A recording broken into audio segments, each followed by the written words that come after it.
9-year-old Erica Nicole Baker was last seen walking a dog near the Kettering Recreational Center on February 7, 1999.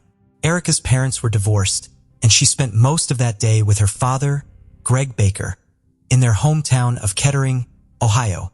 Greg dropped Erica off at the home she shared with her mother, Melissa Baker, around 3 p.m. Erica asked if she could walk her aunt's Shih Tzu dog in Indian Rifle Park, which was close to her home. Erica left the house sometime between 3:30 and 4 p.m. to walk the dog. 2 witnesses saw her sitting on a bench with the dog near the park's pond shortly after 4 p.m. Witnesses later saw the dog dragging its blue leash alone sometime after Erica was last seen. They called animal control to pick up the dog but didn't realize the girl they had seen earlier was Erica until news reports of her disappearance surfaced later that night. Erica's mother reported her missing when she failed to return home later in the evening. An extensive search of the area produced no clues as to her whereabouts. Road in Germantown, Ohio, several days after she disappeared. Bloodhounds reacted positively to her scent on the clothing, but her family said the shirt did not belong to her. The police received leads that Erica was the fatal victim of a hit and run. The occupants of the vehicle had panicked and disposed of her body. Authorities said that they identified 4 suspects in January 2000, 5 months after she disappeared. The tips named Jan Franks, her boyfriend Christian Gabriel, Clifford Butts, and his girlfriend as the passengers. There are many conflicting accounts, but the story Christian gave the police is that the 4 occupants of the van were under the influence of drugs and alcohol and had recently gone on a shoplifting spree, and all had criminal records. They heard a thud and stopped the van to see the body of a girl lying in the middle of the road. They panicked and placed her body in the van. They then took the body to their apartment and proceeded to smoke crack cocaine. They partied for a while and then took her body somewhere else and buried it. There are conflicting stories on whether Jan Franks was the driver or if it was her boyfriend Christian Gabriel. Jan Franks died in February 2001 of a drug overdose, and the recollection of events that night came from Christian Gabriel in February 2004. Frank's attorney, Beth Lewis, has refused to tell the police what Franks told her about Erica's case prior to her death, citing attorney-client confidentiality. Ohio law states that a dead person's spouse can waive attorney-client confidentiality for them, and Frank's husband did just that. However, Frank's attorney has disputed Frank's husband's authority to waive confidentiality and continues to refuse to answer questions despite being held in contempt of court and even being jailed. Many years later, she would finally break her silence and testify to a grand jury, but the testimony was kept secret. In February 2004, just 3 days before the statute of limitations on the offenses would have expired, Christian Gabriel was indicted for evidence tampering and gross abuse of a corpse.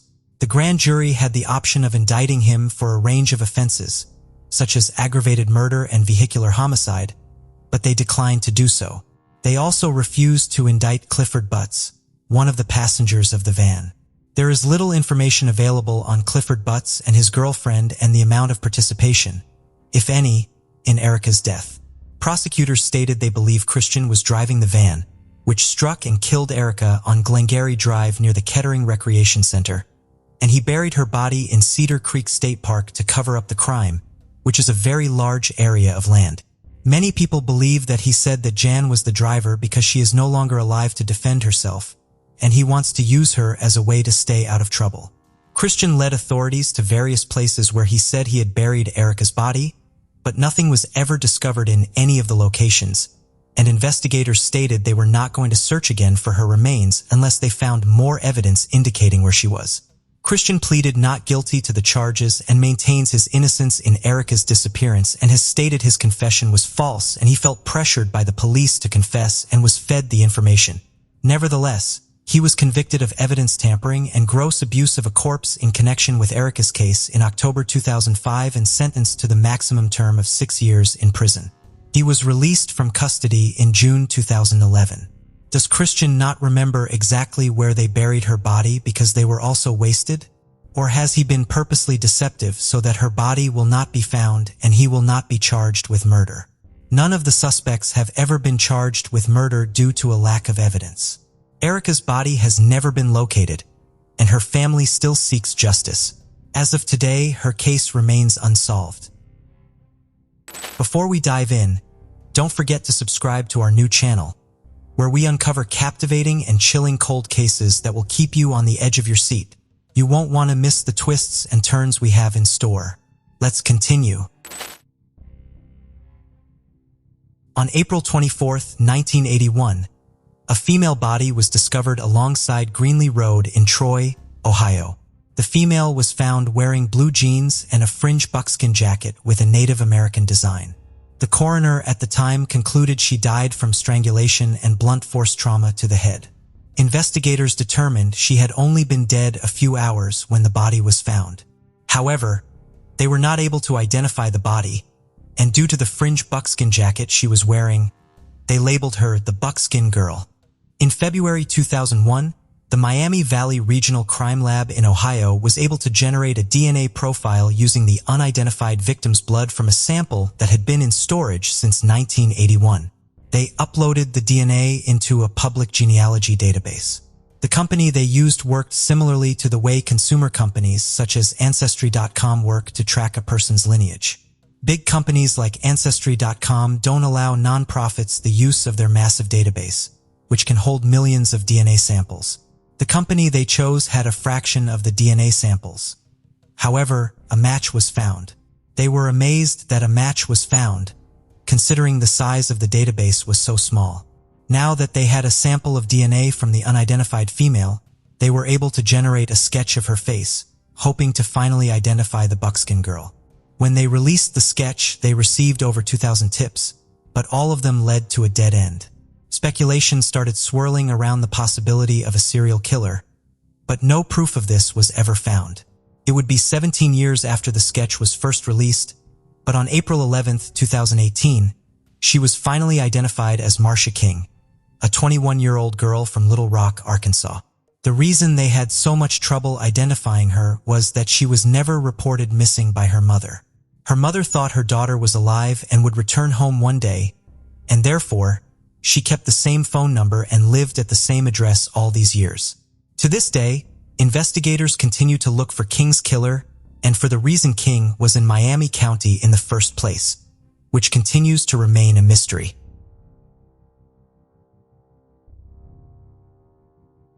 Maybel Dawson was 68 years old when she was last seen in Jefferson Township, Ohio on January 3, 1998. She was entering her one-bedroom apartment on the second floor of the Martin Luther Manor on Liscombe Drive at approximately 9:30 p.m., wearing a tan jogging suit. No one has seen or heard from Maybel since. Maybel's family and friends became concerned when they could not reach her by January 5th and went to her apartment to check on her.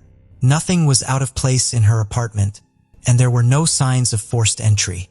One of her winter coats was found draped over a chair, and her pocketbook was found on the table, which contained her wallet, cash, credit cards, and a rent check dated January 8, 1998. Her daughter then reported her missing to the police, stating that it had been 2 days since she last spoke to her. Her bank account was never accessed after her disappearance, and her family says it was uncharacteristic of her to leave without warning, as she had never left or wandered off. Her family said Maybel did not have a car but would often ride the bus. At first, family members thought Maybel left on purpose because she was mad at her family for not letting her live with any of them. Her children declared her legally dead in June 2003. Foul play is suspected in her case because Maybel appears to have left her apartment with the intention of coming back soon. Authorities do not believe she was attacked within her apartment or lured from the premises. Suicide has not been ruled out but has been deemed unlikely. Maybel had recently retired in 1996 from her housekeeping job at Miami Valley Hospital at the time of her disappearance. She had also worked as a key punch operator, an elevator operator, a department store sales clerk, and in a factory, and she had done volunteer work as well. Maybel is described as a loving woman who was close to her family. She was divorced and left behind 2 adult daughters when she vanished. Her case is still being investigated by law enforcement, but as of today, it remains unsolved.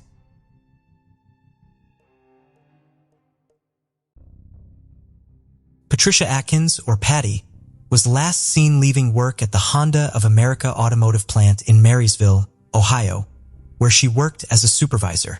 She clocked out 19 seconds after midnight on June 29, 2001. The plant was set to close for a week because of the upcoming 4th of July holiday. After leaving work that night, she was never heard from again. Patty was a 29-year-old, divorced mother of a 7-year-old daughter, McKaylee, at the time of her disappearance. Patty had been having an affair with a married coworker at the time she went missing. She told her family and friends about the relationship and said he planned to leave his wife to be with her. Despite concerns from her family, Patty reassured them that they had an incredible connection. However, to an outsider, the following details would make the relationship seem very fishy. She had given him approximately $90,000 over at least a 1 to 2 year period, depleting her savings accounts, borrowing against her 401k retirement fund, getting cash advances from her credit cards, and taking out a second mortgage. The money was supposed to be used so that he could buy out his share of his and his wife's jointly owned side business when he divorced her to be with Patty. Patty had told her older sister, Marcia, that he promised to start repaying the money in July after she disappeared. Law enforcement was unable to link any money from Patty to him. It appears that Patty may have given him cash, and he never deposited any of it. Just before her disappearance, Patty told her friends and family she was going on a vacation to Canada in a remote location with him. She put her cats in a kennel and asked her sister to look after her daughter while she was gone. She said he told her they were going to a cabin in a remote area without phones, so she wouldn't be able to call her family. Strangely, he also told her not to pack anything because they would buy whatever she needed once they arrived. Despite his instructions not to take anything, Patty had packed a small, teal-colored duffel bag. She told her friend she had bought blue lingerie at Victoria's Secret. The bag and its contents have never been found. Patty asked a friend to drive her to work the night she disappeared so she could leave to start their vacation. She told her friend that he had to give a coworker a ride home and had told her to hide in the bed of his pickup truck under a truck bed cover until he dropped the other man off. When over a week had gone by and Patty had not returned for her daughter, her sister began calling Patty's home repeatedly, desperate to get in touch with her, but continued to get no answer. She then called his home and his wife answered. She pretended to be a customer and was told that he was not there but was expected back later. A few hours later, Marcia called his home again and was able to speak to him. Apparently, he got very quiet and acted strangely, stating he didn't know what she was talking about and acted as if he barely knew Patty as a coworker. Her family then went to Patty's home and, strangely, found in her closet paper money bands but without any money in them. These money bands were most likely from the money she had been giving him. Marcia then called the boyfriend's wife and told her about the affair and the money that Patty had been giving him. She talked to Marcia, then reported Patty missing on July 8, 2001. Detectives searched the boyfriend's home and his business. His wife told detectives that she didn't believe it was possible for her husband to have been having an affair. While searching the home, detectives found a birthday card from Patty to the boyfriend and a Hard Rock Cafe shirt from Florida that Patty had given him. They also found a letter written by Patty to the boyfriend. When the boyfriend was questioned, he said he and Patty had no plans to go on vacation together. He had never had an affair with her, and he only knew her slightly. He and his coworkers said they left the plant together at midnight, drove 30 miles in the direction of their hometown of Canton, Ohio, stopped at a Burger King restaurant, waited 45 minutes in the drive-thru line, got their food, and got home at 2:30 a.m. The boyfriend's wife backed up their story, saying her husband had, in fact, arrived home at 2:30 a.m., the usual time, and that she didn't know anything about an affair. The Burger King manager, however, said they were never busy in the early hours of the morning and no one would have had to wait more than 10 to 15 minutes in the drive-thru to get their food. The equipment for the bed cover used the night Patty went missing was found on the truck, but the actual cover was found in a storage loft on his property. Police took the truck cover for analysis and found cat hairs on it and a small spot of blood. Patty's veterinarian determined the hair came from her cats, which she had brought to the kennel prior to her shift that day. Law enforcement decided at the time to wait on technological advancements to test the blood because it was such a small amount and they may not get more than one chance to test it. As of today, law enforcement has not released any new information on whether the blood has been tested. The police also searched a newly concreted area on his property that was alerted to by a cadaver dog but found nothing. He had placed the order for the cover just a few days before Patty's disappearance and had picked it up the same day she disappeared. A week later, he took it off and put it in storage. The truck was usually used as a work truck, and a coworker stated that it would not need a cover because the bed needs to be open to haul equipment. The boyfriend said he used it to cover some fishing gear in his truck bed. It is reported that he normally didn't drive the truck much, but he drove it to work the night Patty disappeared. The boyfriend took a polygraph test about the case and it showed deception. Shortly after Patty disappeared, he quit his job at the Honda plant and never returned to work there. He remains a person of interest but is not officially named a suspect. Therefore, his name is not mentioned in this video. The case has been difficult to solve without a body and without a murder weapon. Patty was declared legally dead in February 2006. Both authorities and her family believe she was the victim of homicide, and as of today, her case remains unsolved. Francisco Bonitez, known as Paco, entered the world on December 13, 1963, in Algeciras, a city in Spain. Growing up alongside his two brothers and one sister, he spent his childhood in a town bordering Morocco. Paco received his education at a Catholic boarding school. When he turned 20, he made a significant move to Seville, where his parents, including his mother, whose occupation remains unknown, and his father, a retired nursing assistant, had settled. In 1986, Paco embarked on a new journey by enlisting in the French Foreign Legion, a branch of the French military with a storied history dating back to 1831. During his service, Paco was assigned to various missions, including deployments to the Persian Gulf and Gabon, where he demonstrated his dedication and valor.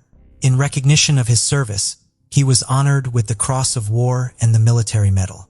In 1988, while stationed at Marseille, Paco's path crossed with Marie Jose, or Maria Jose as he called her, a French woman working in bars near the port he frequented. Maria Jose was a single mother raising 4 children, each from a different father. Paco and Maria Jose began dating and soon decided to move in together. Over time, their family expanded, and on May 24, 1994, Maria Jose and Paco welcomed their first child together, Allison, who became Paco's cherished firstborn daughter. Paco was known for his deep love and protective nature as a father, although he also had a history of infidelity. Around 1998, Paco embarked on a tumultuous relationship with Simone de Oliveira Alves, a young woman of Brazilian origin with 4 children. He met Simone in a club, and for some years, he led a double life with her until their relationship ultimately came to an end in late 2004. Despite Maria Jose's discovery of Paco's infidelity, she chose to forgive him. More than a decade after Allison's birth, Maria Jose and Paco decided to formalize their relationship through marriage. Their wedding took place on November 10, 2006. This event marked the occasion when Maria Jose adopted her husband's last name, and they both endeavored to build a harmonious and contented life together. In 2010, Paco experienced another relocation, this time to the recruitment area of the French Foreign Legion in Perpignan, a city situated in southern France. As of December 2012, troubles began to emerge within the couple's relationship, culminating in their separation. Maria Jose initiated divorce proceedings, driven by a discovery made by their daughter during the Christmas of 2012. It was during this time that Allison stumbled upon messages of affection exchanged between her father and a new romantic interest named Dolores, a fellow soldier stationed in Perpignan. Learning of Paco's continued infidelity, Maria Jose confronted him, no longer willing to tolerate his unfaithfulness, which ultimately led to his departure from their home. Despite the challenges in his marriage, Paco continued to engage in romantic pursuits. He parted ways with Dolores when she sought a more committed relationship and subsequently commenced a new affair with a familiar face, compatriot Maria Teresa, who worked as a guard at the French consulate in Barcelona. Meanwhile, as her mother navigated the complexities of divorce proceedings, Allison sought to lead a typical life for a young person her age. At 19, she secured employment at a hair salon and nurtured her interests in modeling and beauty pageants. passions that had taken root in her early years. Allison's educational achievements, kindness, and natural beauty had earned her a coveted spot in a beauty competition scheduled for August 2013. Winning this competition would have opened doors for her, guaranteeing participation in Miss France 2014 and bringing her one step closer to realizing her dream of being crowned the most beautiful woman in her country. However, on July 14, 2013, while the French were celebrating their national holiday, a preparatory meeting for the contestants took place. Surprisingly, Allison did not attend this crucial meeting, causing surprise among her fellow contestants and organizers. From that day onward, neither she nor her mother were heard from again. According to Paco's account, on Sunday the 14th, he had driven his daughter to the pre-contest meeting. Subsequently, he returned to their family home, where he found himself embroiled in an argument with Maria Jose over an electricity bill. Paco stated that he later went back to pick up Allison, and they both returned to their city of residence. Upon their arrival, he discovered that Maria Jose had packed her bags, seemingly preparing to leave the house with her younger daughter, heading toward Toulouse. This was the story Paco shared with anyone seeking news of Allison and Maria Jose. A text message sent from Maria Jose's phone at 5:17 p.m. on that Sunday seemed to corroborate this account. In the message, she informed her eldest daughter, Lydia, that they were going to Toulouse. She found this decision reasonable, given that her sister aspired to work for a renowned cosmetics manufacturer and Maria Jose was also in search of employment in that town. Unfortunately, this was the last communication received from them. Allison was known for her active presence on social media, but on July 14th, shortly before 5 p.m., her Facebook account went silent. Concern began to grow among those closest to her, especially considering her consistent online activity. After multiple unsuccessful attempts to contact them, a family friend eventually reported their disappearance to the police. Initially, authorities argued that since both Maria Jose and Allison were adults, they had the freedom to travel without notifying anyone. However, the pressure from concerned family members eventually led Paco to make the difficult decision to report the disappearance of Maria Jose, aged 53, and Allison, aged 19, on July 25th. This action marked the initiation of a police investigation into their mysterious disappearance. Investigations unveiled unsettling details. Both of their phones had been switched off since July 14th, and no credit card transactions were recorded. Furthermore, there was no trace of the mother and daughter at Toulouse or the Perpignan train station, both logical departure points given that they did not possess a car or driver's licenses for independent travel. Interviews with friends and family firmly ruled out the possibility of them running away, particularly in Allison's case, as she was deeply enthusiastic about her life in Perpignan and her dream of becoming a beauty queen.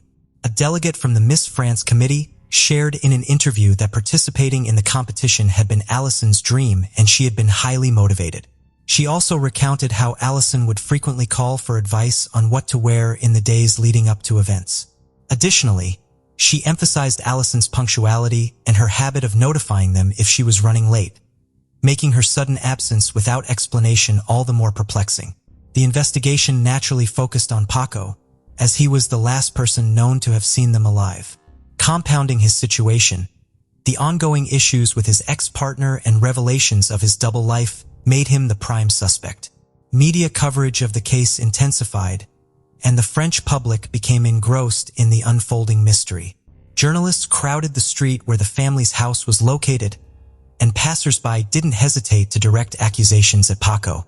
On August 5th, 3 weeks after the disappearance of his ex-wife and daughter, 50-year-old Paco was tragically discovered deceased. He had taken his own life by hanging himself in the barracks of the Foreign Legion, where he worked as a recruitment officer. Forensic experts determined that his death occurred between 5 and 7 in the morning of that fateful day. Following Paco's tragic death, a series of emails and letters addressed to coworkers and family members came to light, along with a final video that was published on the website of a French magazine. In these messages, Paco expressed his enduring love for his wife and daughter, emphasizing that the burden of suspicion had pushed him to take his own life. One of Paco's last lovers recounted that he had vehemently maintained his innocence and couldn't bear the weight of being viewed as the prime suspect in a crime against his daughter and former wife. French media initially reported that Paco's suicide was driven by overwhelming guilt. However, Maria Jose's brother conveyed a different perspective when he spoke to journalists. He did not believe that his brother-in-law had harmed his family or played a role in their disappearance. He described the last time he had seen Paco on Sunday, August 4th, as a moment when Paco appeared utterly broken. Paco had described himself as a man of honor but with nothing left to lose. During that interaction, he also shared his suspicion that his sister had left their home in a fit of anger and might be in a place where she couldn't easily return due to the scandal surrounding her disappearance. These statements introduced doubt about Paco's guilt and even stirred feelings of sympathy and compassion for the deceased legionnaire. However, the same video and news of Paco's death brought forth a revelation that altered the course of the narrative. This revelation harkened back to February 2004 and pertained to Simone, the woman with whom Paco had led a double life. It emerged that upon learning of Paco's death through the news, Simone's relatives recognized him and promptly contacted the authorities. They revealed that Paco had been Simone's lover for 6 years until her inexplicable disappearance. In connection to this, one of Simone's sisters disclosed that shortly before vanishing, Simone had been hospitalized due to either a spontaneous abortion or an attempted suicide following a violent altercation with Paco. This fight reportedly occurred because Simone had discovered that Paco had not yet separated from his wife, Maria Jose. Tragically, Simone never reappeared, and Paco moved on with his life. As investigators compared both cases, they noted some striking similarities. Firstly, in both cases, the last sign of life from the women involved was a text message sent from their phones, Simone informing Paco that she was leaving, and Maria Jose sending a message to one of her daughters. These parallels raised questions and added a layer of complexity to the mystery surrounding the disappearances. Another notable similarity in both cases relates to the delay in reporting the disappearances by Paco. In November 2004, he waited for several days before reporting Simone's disappearance to the police, a pattern that raised suspicion even though he could no longer be prosecuted for the crimes committed. In late September 2013, a report raised disturbing questions. It was revealed that in mid-July, Paco had purchased a significant quantity of lye, a chemical known for its ability to degrade DNA, making it challenging for forensic experts to detect traces of cleaned blood at a crime scene. During meticulous forensic examinations, officials from the crime lab discovered compelling evidence of a substantial blood spill that had been meticulously cleaned, both in the residence where Maria Jose and Allison lived and in the barracks where Paco worked. Specifically, blood was confirmed to be present in the drainage of a freezer. A fellow soldier recounted that on July 17th, he had assisted Paco in transporting this freezer from his home to the Legion's headquarters. The same witness informed the police that he had seen traces of blood in a clogged sink within Paco's apartment. Moreover, officials found indications of blood in the room that Paco occupied within the barracks and within a washing machine where he had been observed washing sheets and clothing. Other unsettling details centered around the alleged disappearance of approximately 30 bed sheets from the military installation in July. Additionally, there were reports of a soldier who had witnessed Paco using a hose to clean a carpet from which a reddish liquid was emerging, a situation the man had explained as a result of staining while defrosting meat.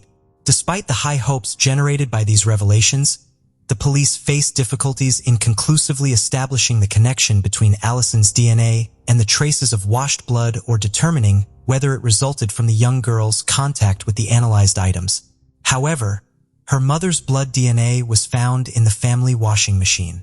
The neighbors also recalled Paco switching his vehicle from a white car to a dark van around the time of their disappearance. The van was subsequently seized by the police for further examination, although initial tests did not yield any immediate results. Nevertheless, the introduction of this new evidence into the case file only served to intensify suspicions of criminal involvement by Paco. As discussions surrounding Paco's possible connection to the disappearances gained momentum, reactions from those who knew the family were swift. Allison's former boss expressed how the entire community was deeply shaken by the unfolding story. Allison had been a beloved and dedicated employee at the hair salon, and her absence had a profound impact on the clientele. To them, it was inconceivable that her father could be linked to her disappearance.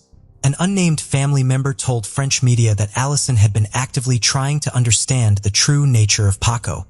She questioned why her affectionate father was frequently absent, including during holidays like Christmas.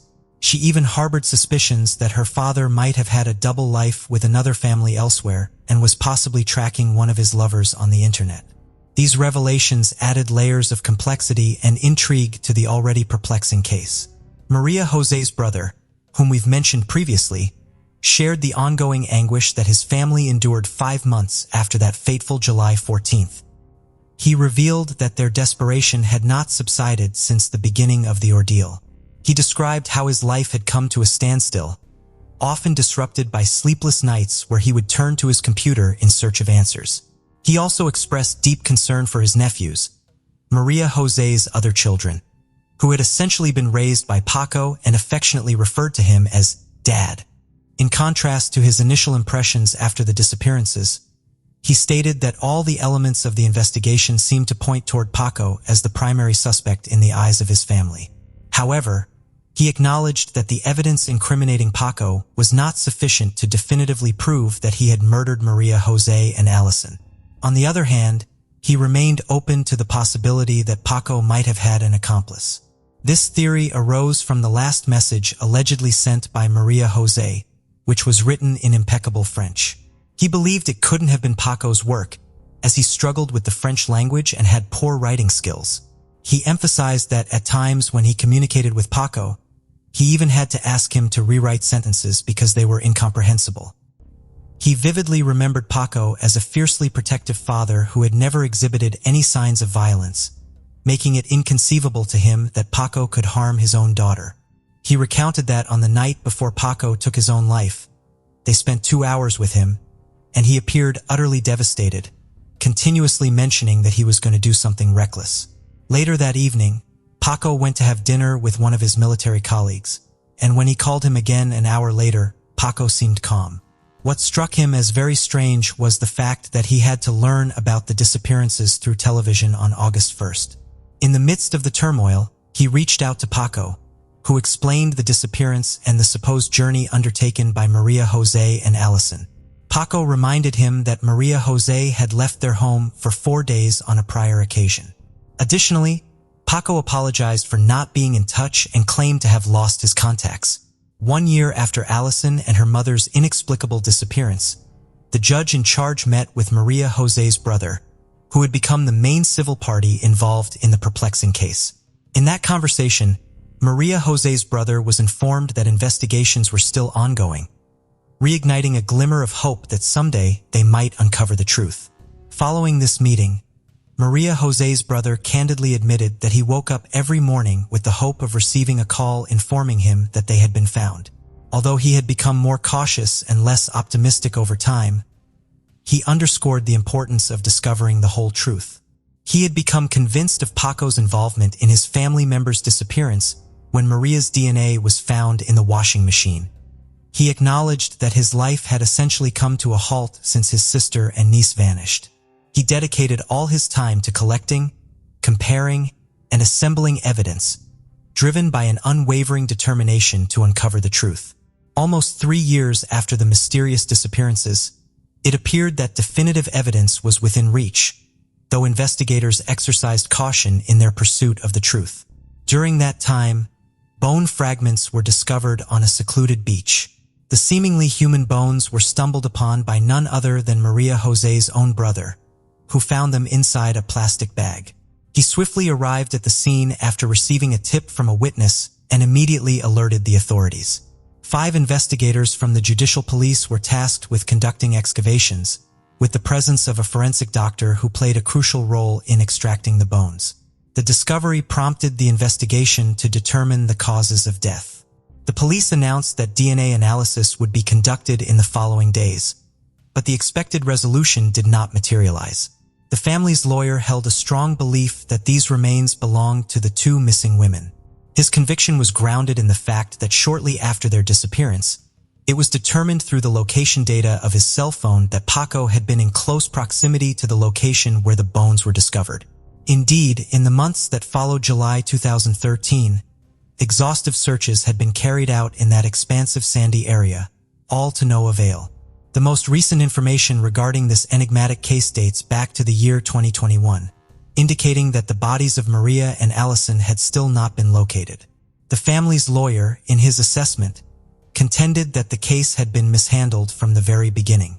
He explained that the initial hours and days are crucial in solving a crime, and therefore, the delayed reports significantly impeded the investigation. In his view, the prospects of unraveling the mystery surrounding the disappearance of Maria Jose and Allison might have extinguished on the same day Paco took his own life, carrying all his secrets to the grave. Ashley Morris Mollis was born on March 1, 1986 and lived in Muncie, Indiana. She visited her parents in Royerton, Indiana on September 19, 2013. She took her newborn daughter and had dinner with her parents. Her father, Don, noted she seemed slightly worried, but nothing else appeared out of the ordinary. On September 22nd, Ashley attended a family reunion, and this is the last time her family saw her. She was the mother of 3 when she disappeared at the age of 28. At the time of her disappearance, Ashley was separated from her husband and began seeing 62-year-old married man, Daniel York Sr., a mechanic whom she'd met in 2012 when she needed her car serviced. He lent her a vehicle to drive and gave her a rental house to live in. The two began having an affair, and Ashley became pregnant with a baby girl and gave birth just a short period of time prior to her disappearance. The baby Ashley gave birth to was supposedly Daniel Sr., although her paternity had not been verified. It's unclear whether his wife was aware of their affair at the time. Daniel Sr. is described as a manipulator that had a liking to younger women. A few days after the family reunion, Ashley's father and brother were unable to reach her on her phone. Her parents drove to her home and found it locked, and Ashley was nowhere to be found. They left a note on the door asking her to contact them. After a few days passed with no call from Ashley, her parents went back to the house to check on her. The note that they had left was gone. They left a second note in its place and called Daniel Sr. to ask if he knew where she was. He told her parents that she had left to go out of state 2 weeks prior. She had left her sons with her husband and her baby daughter with Daniel and his wife. Her parents then immediately reported her missing because they knew something was not right. Her loved ones don't believe she would have walked out of their life and abandoned her 3 children, all who were under the age of 5. After her disappearance, Ashley's estranged husband petitioned the courts for an emergency custody hearing and gained full custody of both their sons and was granted a divorce. Within a short period of time after Ashley's disappearance, several things had occurred. Daniel Sr. was seen packing up some of Ashley's things at her home and loading them into a truck. It's also believed that Daniel Sr. enlisted his son and possibly his daughter to assist. All the items they took are reported to have been disposed of. Strangely, Daniel's son, Daniel York Jr., had choked on a hamburger in the Yorks' home and passed away shortly after Ashley's disappearance. However, before this happened, Daniel Jr. had supposedly revealed some details pertaining to Ashley's disappearance. When an autopsy was done, they found massive amounts of alcohol in his system that would have been enough to kill him, but they also found a mixture of potent narcotics. It is also reported that he was going through some legal troubles that could potentially cost the family lots of money. You have to wonder if the family saw Daniel Jr. as a liability and his passing was no accident. It is reported that there were several discrepancies in Daniel Sr.'s story regarding Ashley's disappearance. So why wasn't he looked into further? It turns out that he had a cousin, Michael Scroggins, who was a sheriff with the Delaware County Sheriff's Department at the time of Ashley's disappearance. It would appear his cousin might have prevented Daniel Sr. from being looked at thoroughly. Michael Scroggins passed away unexpectedly on May 1535, 1 week after having shoulder surgery. According to reports, he was at his girlfriend's house when he got up in the morning and fell and then died shortly after that. That same year, Daniel Sr. would pass away on September 15, 2015 of a heart attack. Was this family full of bad luck and tragedy, or were more suspicious acts at play here?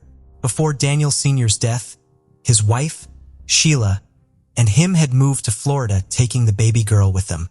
After his death, his wife manipulated the legal system in Florida so that she could adopt the baby girl without any consideration given to Ashley's parents.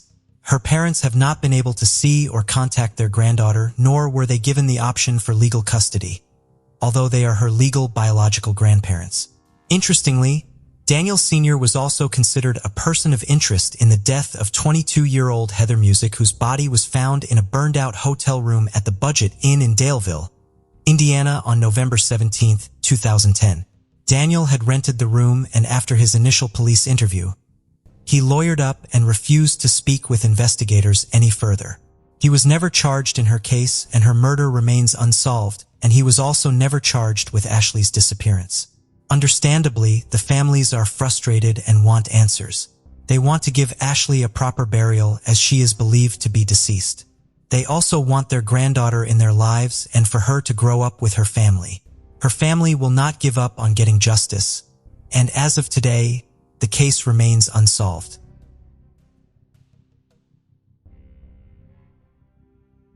Shannon Marie Cheryl was 6 years old when she went missing on October 15, 1986. She was last seen in her yard at 600 Plum Street in Thorntown, Indiana. Around 1:30 p.m., she was outside playing hide and seek with about 10 other children. Shannon went behind the family's mobile home and has never been seen again. Nobody saw her leave the yard, nor did anyone see or hear anything. Shannon lived in a mobile home park with her mom Dorothy Cheryl and younger brother David.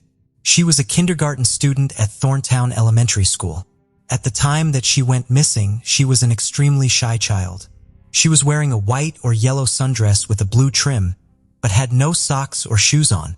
Police searched for her using canine bloodhounds, which did catch Shannon's scent, and followed it to a nearby cornfield and a cemetery. But unfortunately, they lost her trail. When Shannon went missing, we didn't have Amber Alerts, social media, or DNA testing, and officers had less well-developed training in child abduction cases than they do now. In February 2009, authorities announced a possible break in the case. A convicted serial child killer and rapist, David Elliott Penton, became a person of interest in Shannon's disappearance. But detectives have not been able to directly link him to Shannon's case. He is currently serving a life sentence for murdering a 9-year-old Ohio girl. Although he stopped cooperating with police, he has made a claim to tell all before he dies. However, to this day, he has never been charged in Shannon's case. There is no evidence that Shannon was taken away by car. Nobody mentioned hearing or seeing a car near the yard. A search party consisting of around 200 police and volunteers went door to door that night and searched fields in the rural community. In a strange and sad twist in the case, a Topeka, Kansas woman named Donna Lynette Walker claimed to be Shannon in July 2003. She telephoned and emailed the family, sending them photographs of herself and claiming to be the missing girl. Shannon's loved ones initially believed her and became very excited about the possibility, but the claim turned out to be a cruel hoax. Donna was charged with a dozen felony counts of identity deception and false informing. She did plead guilty to the charges in April 2004, but claimed she was mentally ill. Her attorney has said in past interviews that Donna was mentally ill and she believed she was helping the Cheryls. She received a sentence of 18 months in prison for attempted identity deception and misdemeanor false reporting. Donna served just 9 of the 18 months in prison before she was released on probation. In February 2006, Jeffrey L. Sunnycab became a suspect because he sent a letter to the Thornton police about Shannon's disappearance, claiming to have information on her case. Jeffrey was convicted of raping 2 children and sentenced to 50 years in prison. He has a reputation for providing credible information on unsolved murders and had provided tips that led investigators to a suspected serial killer, which they were able to indict for his crimes. Authorities have stated they plan to interview Jeffrey and find out what, if anything, he knows about Shannon's case. It is unknown if this interview ever occurred. The child's parents have criticized the police for allegedly failing to adequately follow up on leads and failing to keep the family informed of the investigation. Her mom, Dorothy, and her dad, Mike, both passed polygraph tests and are not considered suspects in the case. They have also given their DNA, hoping it will help find Shannon. As of today, this case remains unsolved. Lisa Kopanakis was born September 9, 1965 and graduated from Portage High School in 1984. In 1989, Lisa was 23 years old and in her final semester at the Indiana University North, where she was finishing her accounting degree. She was also eager to start her life with her new husband, George Kopanakis. The couple had married on August 21, 1988. Shortly after getting married, George moved into Lisa's small apartment at 5180 Plaza Avenue in Portage, Indiana. On Easter Day in 1989, Lisa and George came home to find their apartment's patio door had been forced open. They entered the apartment to find that their two small terrier dogs had been brutally slaughtered. Someone had stabbed the dogs repeatedly, slashed their throats, and had thrown a rug over top of them. The apartment had been torn apart, but nothing appeared to have been taken. The couple notified police and the story was featured as the Crime Stoppers Crime of the Week. Unfortunately, no one came forward with information about the crime. 2 months after the deaths of their beloved dogs, Lisa and her husband moved into another apartment at the Cherrywood Trace Apartments just a few blocks away. On the evening of August 5, 1989, Lisa's sister-in-law, Nikki Kopanakis, attempted to call Lisa several times, and after getting no answer, she became worried. She decided to stop by Lisa's apartment around 4:30 p.m. Nikki knocked on the apartment door, but when no one answered, she asked the apartment manager to let her inside to check on Lisa, and he agreed. Nikki opened the door to find the apartment in complete disarray. As Nikki walked through the apartment, she noticed in the kitchen a large pool of blood leaking out from under a large rug. Nikki lifted the rug to find Lisa's lifeless body beneath it. Lisa had been badly beaten with a blunt object, stabbed multiple times, and her throat had been slashed just as her dogs had been found several months earlier. Investigators believe Lisa was killed sometime between 8:30 p.m. on August 4th and 4:30 a.m. on August 5th. They were only able to lift a single partial fingerprint from inside of Lisa's apartment that didn't belong to George or Lisa. Neighbors were interviewed, but according to them, they didn't see anyone suspicious around the building. They also claimed to have heard no strange noises coming from the couple's apartment the night Lisa was murdered. Lisa's husband George is not considered a suspect as he was away on a work trip in Illinois when the murder took place. It's clear that the similarities between Lisa's murder and the murder of her dogs are no coincidence. But after Lisa was murdered, police wondered if a third unsolved case may be connected as well. 9 years prior to Lisa's death, a man named Gus Raftopoulos was found bludgeoned to death along US 6 in Portage, Indiana. Authorities believe he was beaten with a baseball bat before being thrown from a moving car and ran over. Gus was married to a woman named Demetra, and she was none other than George's aunt.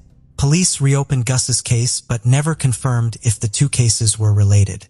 If the killer of the dogs and Lisa are the same person, they would have most likely known the couple had moved only a few blocks away. However, no arrests have been made in this case, and as of today, it remains unsolved.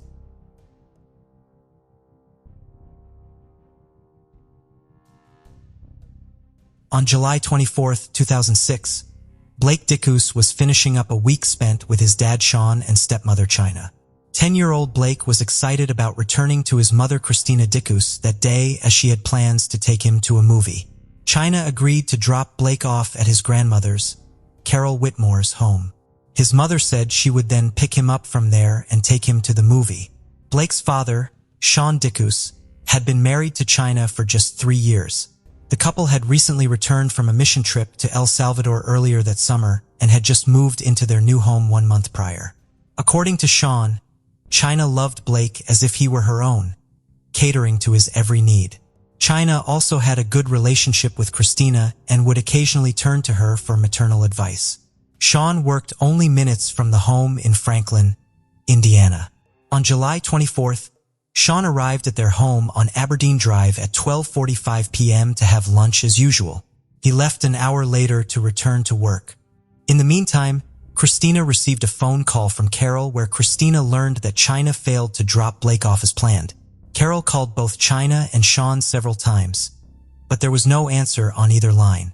Concerned, Christina then drove to the Dickus residence, where she saw several police cars crowding the street. Yellow caution tapes surrounding their home, and worst of all, a coroner's van in their driveway. Earlier, Sean had arrived home from work at 5:14 p.m. that day. Once inside the house, he discovered Blake and China had been murdered. He immediately called the Franklin Police Department. China and Blake were found just feet apart from one another. China had been stabbed multiple times. Blake was also stabbed, but he also had blunt force trauma and had been smothered as well. Suspicion was immediately cast on Sean, as he was the last person to see them alive and the first person to find them dead. However, investigators claim that after extensive questioning, a polygraph exam administered by the FBI, and an alibi that had been confirmed by his co-workers, he was ruled out as a person of interest just 1 month after the murders occurred. At the time of the murders, the Brannigan Woods neighborhood was in a newer subdivision, and construction work took place on a nearly daily basis. However, in the summer months of February 2006 and February 2007, as many as 5 burglaries occurred within a half-mile radius from where Blake and China were murdered, including Brannigan Woods, Oakleaf Manor, Cumberland Commons, and Deer Trace subdivisions. Sean did not know of these burglaries until after the murders had taken place.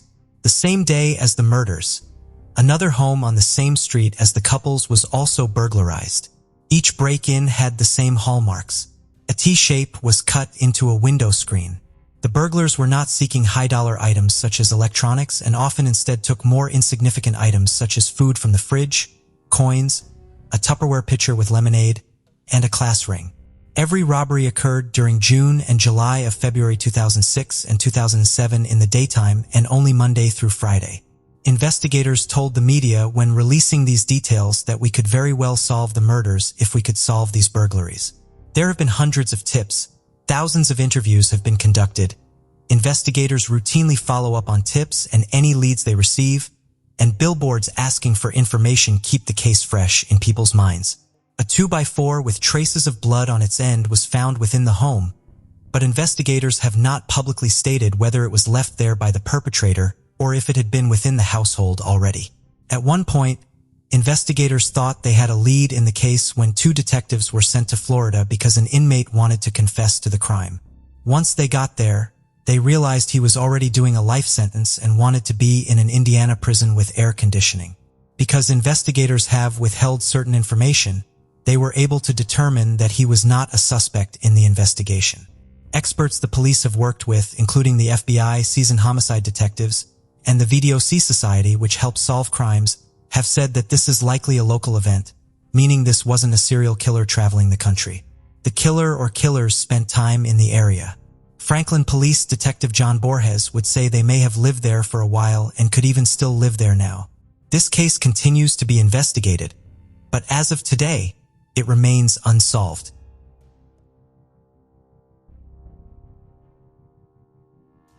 Deshawn Swanson, who was also known as Little Man, was a 10-year-old boy in the 4th grade that dreamed of being a basketball player. He was gunned down during a memorial service on September 1935. Deshawn's mother, Shannon Swanson, took 2 of her sons to a home on Graceland Avenue located in the Butler-Tarkington neighborhood in Indianapolis, Indiana, the night of September 19th. They went to pay respects to an elderly woman who previously lived there. Shannon, a mother of 5, said she thought visiting the memorial service with Deshawn and his 11-year-old brother would be a good way to cheer up the woman's family. Just moments after they arrived, around 8:30 p.m., someone opened fire on the house in a drive-by shooting. Deshawn was standing just inside the front door of the home. The shots came from the front and rear seat passengers in a newer model, silver or gray vehicle with the windows tinted. The vehicle was seen slowly driving by the house multiple times prior to the shooting. Though Shannon told her boys to take cover, Deshawn, the youngest of 5, was hit. Shannon says she tried putting pressure on the boy's wounds and yelled for someone to call 911. She also tried to perform CPR.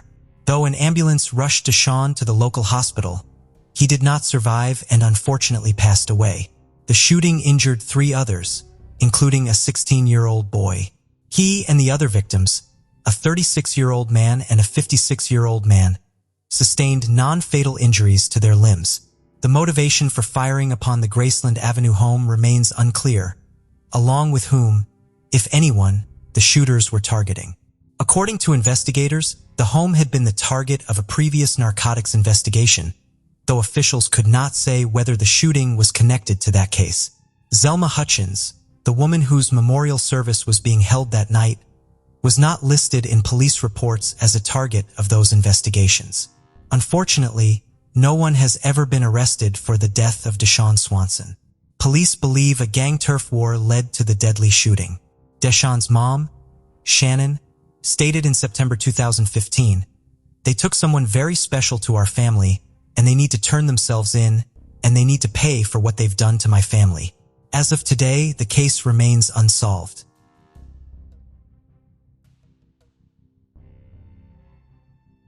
Maria Cash, the sole daughter in a family of 4 siblings, was a resident of the Barracas neighborhood in Buenos Aires.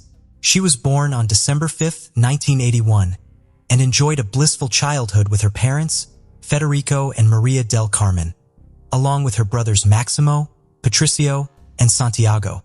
From a tender age, she grasped the significance of friendship when she crossed paths with a girl named Carolina at the age of 6, forging a bond that would endure a lifetime.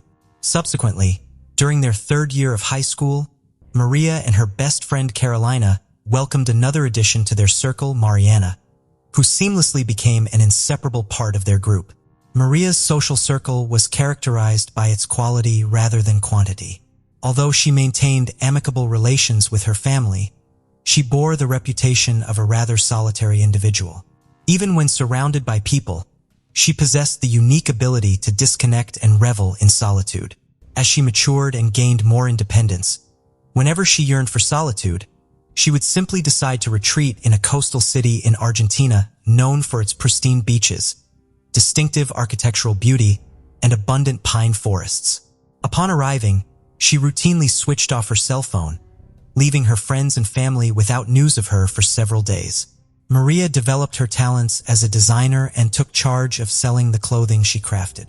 Additionally, she was involved in the sales and promotion of various products. In contrast to her preference for solitude and moments of introspection, Maria displayed a warm and courteous demeanor towards others. Acquaintances frequently remarked on her perpetual smile and serene countenance, making her a delightful presence to be around. Her lively and energetic nature added to her charm. Carolina and Mariana portrayed her as a free spirit with a deep affinity for nature. They emphasized that she lived a modest existence, but consistently extended invitations to dine with her friends and never forgot to mark their birthdays, even if it meant gifting them with a handmade flower. Nevertheless, Carolina also noted Maria's enigmatic side. At some point during her youth, Maria joined a spiritual group, a religious movement centered on self-realization. This pursuit resonated deeply with her, as it provided a platform for meditation exercises aimed at achieving inner peace. While seemingly incongruous to outsiders, this spiritual practice held profound meaning for her, accentuating her inherently spiritual and tranquil disposition. Maria's involvement in the group, along with the enigmatic inner circle she cultivated within the group, remained shrouded in secrecy from her friends and family. Despite its fundamental role in her life, she limited her disclosures to the fact that she dedicated extensive hours to meditation in pursuit of self-awareness. It was within the realms of this group that Maria crossed paths with Juan Pablo, a teacher, proprietor of a restaurant, and government employee in Jujuy. He resided at the picturesque town located 13 kilometers to the north of San Salvador de Jujuy. Over time, Juan Pablo and Maria's friendship deepened to a point where their closeness sparked speculations among both acquaintances and family members. Mariana and Carolina recalled Maria's glowing remarks about him. In late June 2011, Maria confided in her friends, expressing her desire to journey to Jujuy to promote her products, a decision that raised eyebrows, considering the considerable distance and geographical separation from the capital. Maria meticulously orchestrated her trip to Jujuy, veiling the true purpose from everyone, or at least weaving 3 different narratives. She casually mentioned her intention to rest, to sell some of her handmade garments, and even claimed that a friend had extended a job offer at a bar in Huey. During a phone call in the presence of her friends, she cryptically mentioned a job opportunity from a Huey-based friend without divulging further details. She outlined her plans to depart in July and return to Buenos Aires by December. In the days preceding her journey, Maria convened with her friends for a dinner gathering at Mariana's residence. That night, she shared an overwhelming desire to spread the love of God among people. She carried a Bible brimming with highlighted passages marking a newfound religiosity, as per Mariana's recollection. In reference to her voyage to Hugh, Federico Cash, her father, explained that she sought serenity and opted for a destination devoid of the chaos of the capital. She had informed him about a job offer at a friend's bar. On July 4th, Maria commenced her journey and at 7:30 p.m., left her home, packing minimally, indicating her intention to be away for just a few days. Her father, Federico, accompanied her to the bus terminal, where she was set to board a bus destined for San Salvador de Huey, scheduled to arrive around 6 p.m. the following day. Little did he know that it would be the last time he saw her alive.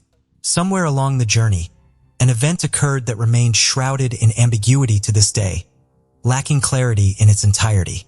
What is unequivocal is that on July 5th, Maria made an unexpected decision to disembark in Rosario de la Frontera, a town situated in the province of Salta. This deviation from the plan caught everyone by surprise.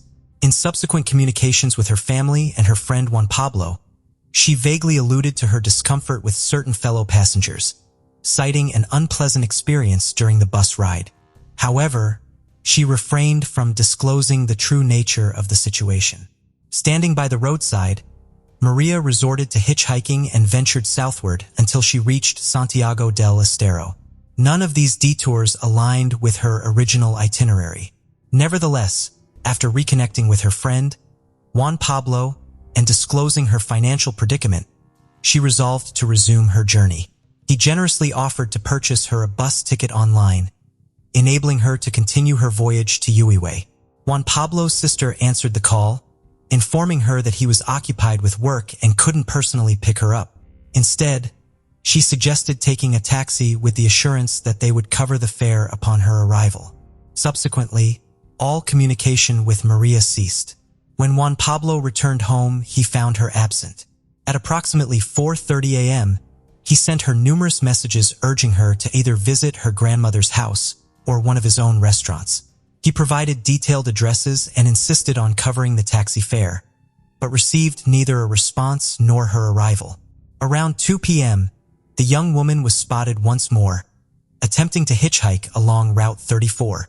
During that afternoon, she conversed with her family, revealing that she had depleted her funds and was feeling unwell, yet she refrained from divulging further details.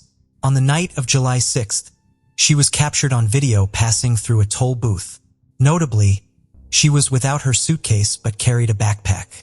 Remarkably, the same backpack seen in the footage was discovered by toll booth employees who chose to retain it and eventually handed it over to the police several days later. According to some accounts of the case, on July 7th, Maria sought medical attention at a hospital in Salta. However, as the medical examination was about to commence, she opted to depart. Witnesses attested to her appearing disoriented and erratic, as if she lacked a clear sense of direction or purpose. Her overall appearance was somewhat disheveled. Nevertheless, she did manage to consult a pulmonologist in downtown San Salvador de Huey. He charged her 100 pesos for the consultation and prescribed medication for a respiratory issue. In contrast to the descriptions provided by those who encountered her at the hospital, the pulmonologist asserted that she exhibited perfect lucidity, cleanliness, and neatness. These conflicting reports presented a perplexing challenge for investigators. On the same day, July 7th, she embarked on a journey to Salta. A truck driver who had previously seen her in Pampa Blanca, Huey, confirmed encountering her while walking along a street in downtown Salta. Another woman also observed her in the vicinity, seemingly in search of a craft store that included a gym on its upper floor. Around 5 p.m., from an internet cafe in that city, Maria sent an email to her brothers requesting their phone numbers. In the email, she expressed her desire to return to Buenos Aires, citing the loss of her belongings. Regrettably, the communication abruptly terminated, instilling concern within her family. Consequently, they promptly made the decision to report her disappearance, filing a formal complaint at a police station in Salta. Fearing the worst, her father and one of her brothers opted to embark on a car journey to Hoggle. Nonetheless, their efforts to locate her proved futile, as she had already moved on from the area. It appears that on July 8th, Maria engaged in an unexpected encounter at the toll booth. She boarded a van driven by a producer and former councilman from the Salta locality. He transported her to the roundabout, where Maria once again solicited a new ride. This time, she succeeded in securing a ride from a truck driver heading to Route 34. Witnesses who encountered her in that vicinity attested to her appearing bewildered and disoriented. She disembarked at a religious pilgrimage site and was spotted in the vicinity of the sanctuary at approximately 4 o'clock in the afternoon. Following this moment, all trace of her vanished. Right from the outset, Maria's family pointed out numerous shortcomings in the investigation. For an initial period of 8 months, the case was categorized as a mere disappearance, with the Salta judicial system overseeing the inquiry. However, in early 2012, Maria's father lodged a report suggesting the possibility of human trafficking. Consequently, the case and its investigation were transferred to the federal prosecutor's office in Salta. The investigation proved to be an intricate puzzle due to the abundance of false leads, some motivated by ill intent and others stemming from genuine concern. Furthermore, Maria's physical description was rather commonplace. A young woman of slender build, average height, with dark hair and eyes. These particulars aligned with the characteristics of countless individuals, resulting in a deluge of incoming calls that ultimately led the investigation astray, as these leads failed to yield any substantive progress. One of the most perplexing aspects that impeded the search was the uncertainty surrounding Maria's intended destination. She underwent 3 transfers across different provinces, introducing an additional layer of complexity. A multitude of lineups, extensive interrogations, consultations, and inspections were conducted, all to no avail. Additionally, 2 extensive search operations were carried out in the region and along Route 34 in an endeavor to eliminate the possibility that she had ventured into the wilderness to spend the night or, alternatively, had fallen victim to a crime along the highway. Speculation even arose that she might have boarded another bus and journeyed to a different region of the country. As the months elapsed, the hypothesis of human trafficking began to wane. Maria's age did not conform to the typical profile sought by human traffickers, who typically target adolescents or significantly younger women. Nevertheless, it was never entirely dismissed, with investigators pivoting their focus toward the potential occurrence of a psychotic episode. Remarkably, in the testimony provided, Maria was portrayed as being poorly dressed, disheveled, and seemingly adrift. She embarked on and disembarked from buses, engaged in hitchhiking, and had even misplaced her identification documents. Contradictorily, Juan Pablo, one of the last individuals to converse with her, recounted that during their telephone exchanges, she exhibited a sense of normalcy, offering no indication of being disconnected from reality or under the influence of substances. There was no discernible sense of fear or urgency in her voice, nor did it seem like she was evading anyone.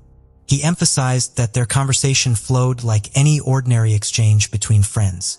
However, he did acknowledge 2 aspects that struck him: her admission of having no money and her decision to head to Hui without confirming his presence there.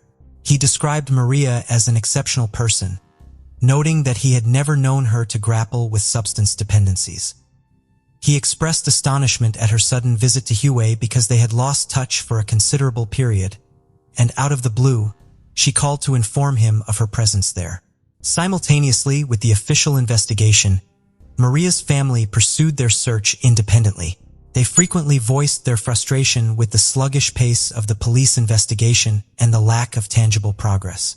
After her disappearance, they engaged in conversations with numerous truck drivers, shopkeepers, neighbors, and law enforcement officers. Across these cities, they disseminated flyers bearing her photograph and contact information for individuals who might possess pertinent information. It was reported that they gathered more than 4,000 leads, yet the overwhelming majority proved to be either false or malicious. Maria's friend, Juan Pablo, also conducted his own inquiries.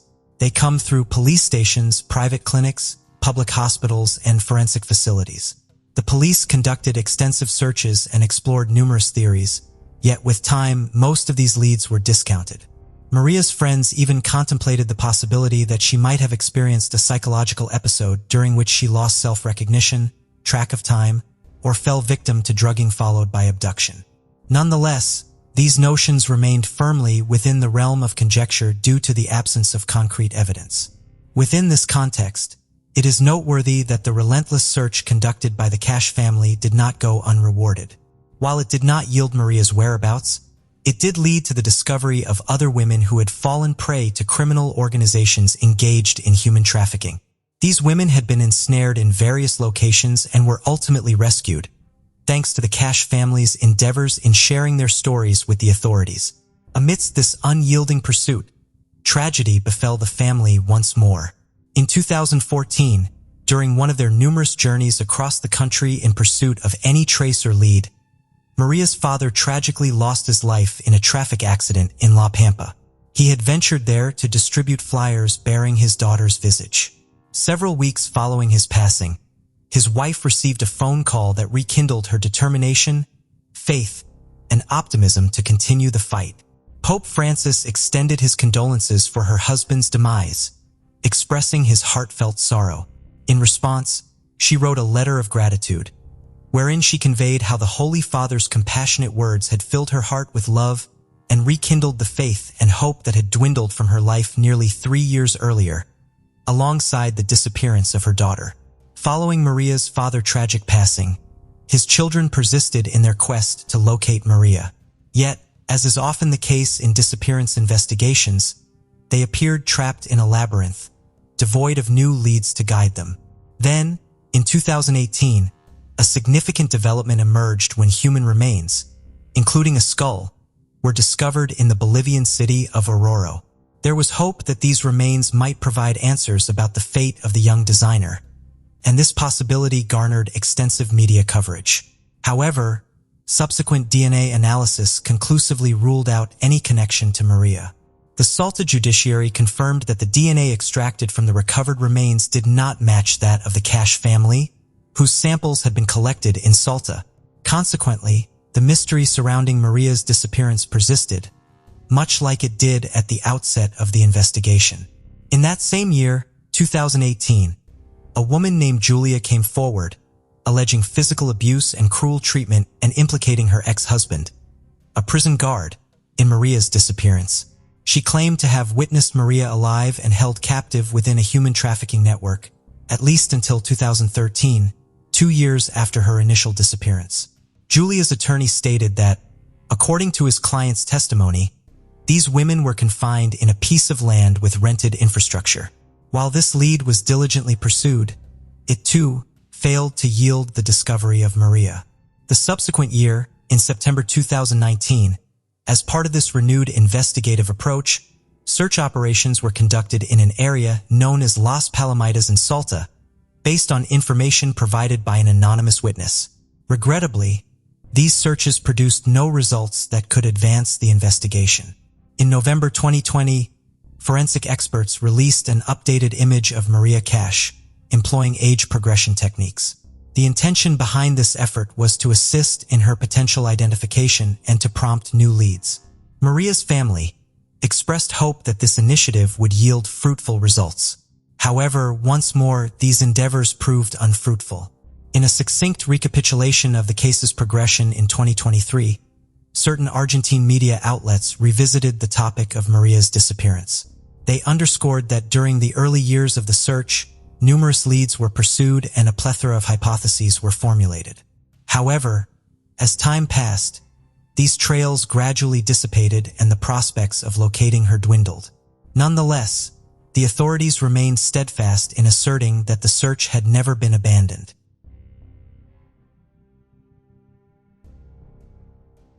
Nancy Marlene Snow went missing in November of 1980. She spoke 7 languages, formerly lived in Brazil and West Germany, traveled around the world, and also worked as a talk show host in California. In November of 1980, she lived in Annapolis, Maryland. She had flown back to Maryland from St. Louis, Missouri, where she was temporarily assigned by the Republican National Committee during the Reagan-Bush presidential election campaign.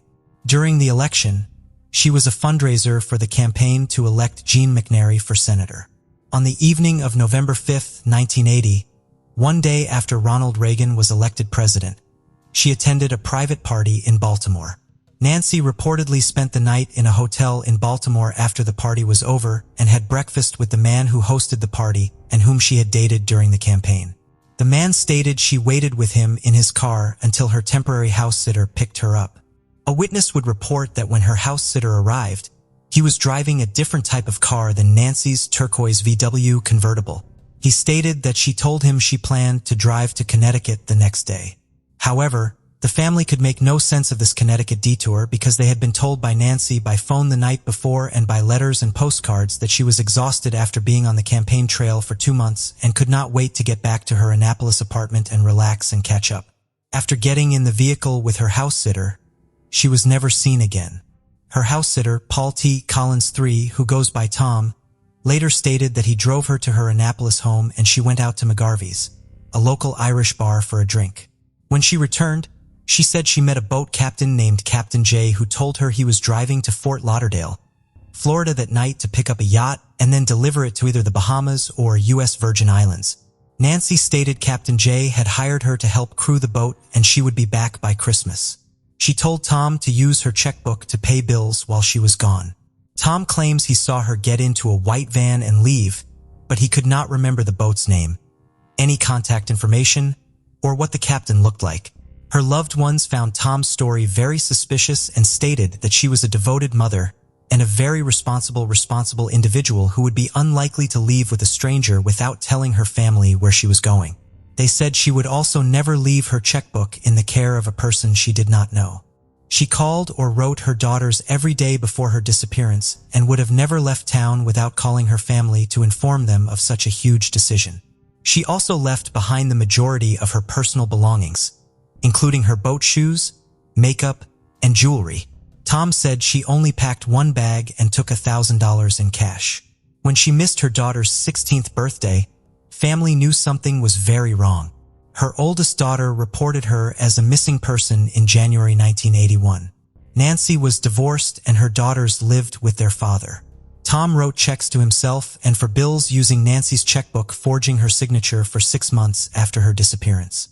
The total amount was about $10,000. He continued to drive her VW convertible even though he told her family he had put it in storage. It is also reported that he sold all her belongings and all of her files and papers at her home disappeared.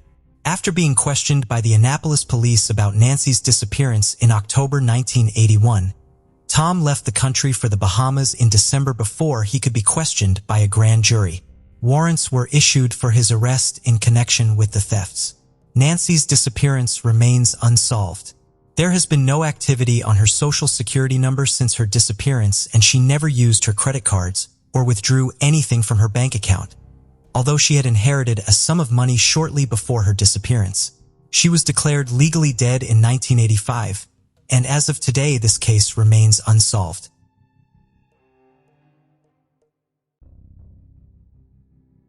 Toya Katrina Hill was 8 years old when she went missing from Baltimore, Maryland on March 24, 1982. She lived at the Lafayette Homes, a public housing project in the 200 block of South Spring Street. She came home from school and her mother, Annette Stanley, gave her a snack and permission to play outside. While she was away, Toya left to walk 2 blocks to a store at the corner of Ghost Street and South Carolina Street. She was never supposed to walk to the store by herself. However, she wanted some candy and told her sister she was going even though she wasn't supposed to. According to reports, on March 24, 1982, Toya was spotted at the store speaking with 2 men, one who happened to be her mother's ex-boyfriend. After going to the store, she has never been seen or heard from again. Eventually, the ex-boyfriend and the other man who saw Toya at the store were questioned. Toya was described as a quiet, well-behaved child, and this was the first time she had ever disobeyed her mother's orders. When Annette arrived back home at 7:30 p.m., she discovered her daughter was missing. Annette was set to get married 3 days after Toya's disappearance, and she believed her ex-boyfriend had possibly kidnapped her in an effort to keep her from marrying her new boyfriend. She asked him multiple times about Toya, but he always claimed he didn't know where she was. Annette said she went ahead with her wedding on schedule because she thought her ex-boyfriend might eventually give Toya back. However, that didn't happen, and she would eventually get divorced and marry the ex-boyfriend because she still believed he had something to do with Toya's disappearance. After the two were married, no new information about Toya surfaced, so she left him several months later. He has since reportedly passed away, and if he did have any information on Toya's disappearance, there would be little hope in finding that out now. There is still little information available in Toya's case, but foul play is suspected, and as of today, her case remains unsolved.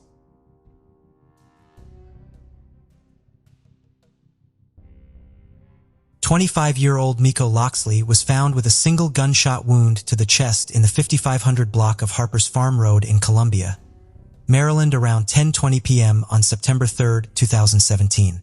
On the night of his death, a person in the area heard a gunshot and would find Miko shot and bleeding. He was rushed to the University of Maryland Shock Trauma Center, where he was pronounced dead. Police suspect Miko was targeted, and they don't know at this time if the motive was drug-related or some sort of dispute. Miko previously played football for the University of New Mexico and then Lackawanna College in Pennsylvania. He was working at a Subway store just minutes away from where he was killed. Miko was diagnosed with schizoaffective disorder at the age of 22 when he was a senior at Towson.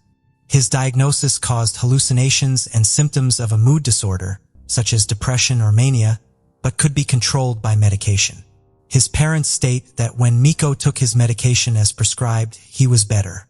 Mike Lockxley, the victim's father, was coaching at the University of Alabama at the time of his son's murder. The last time Mike spoke with his son, Miko, Mike was sitting in the tunnel of the Mercedes-Benz Stadium in Atlanta, waiting as players trickled out of the locker room following Alabama's season-opening win over Florida State in September of 2017. After every game, Mike would call and text his 4 children to discuss the football game. Mike would speak to Miko on the phone, not knowing this would be his last conversation with his son ever. Mike and his wife, Kia, returned to Tuscaloosa around 2 a.m. Sunday morning. He would get up later and go into the office where Kia would join him to attend a dinner hosted by Alabama head coach Nick Saban and his wife Terry. After the dinner, around 10 p.m., Mike and Kia would go home and then watch some TV and eventually fall asleep. At around 3 a.m., they heard a knock on their door, and they both got up and rushed to see who it was. Mike looked through the peephole and saw 3 officers from the University of Alabama Police Department. Kia assumed one of the players from the team had gotten into some trouble, but it never crossed her mind the visit might involve one of her own children.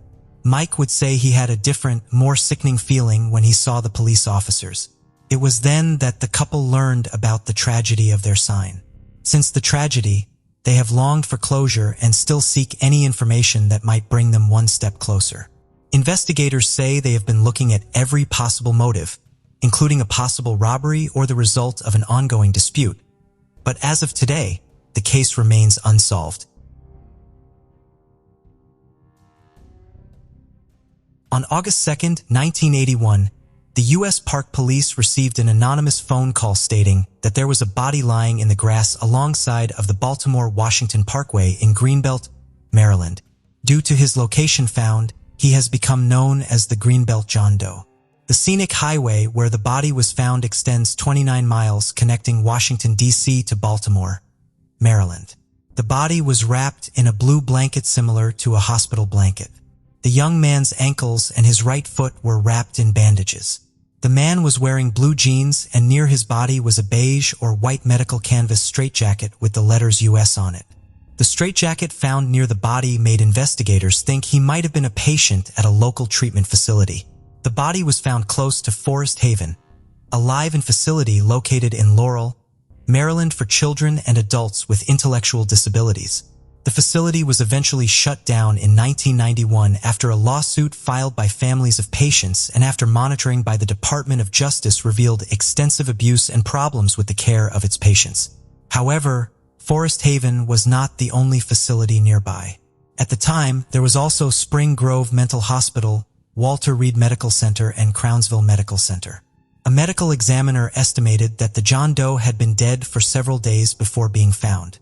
He was African American, most likely between the ages 15 and 22 years old, and was very malnourished, weighing only about 106 pounds.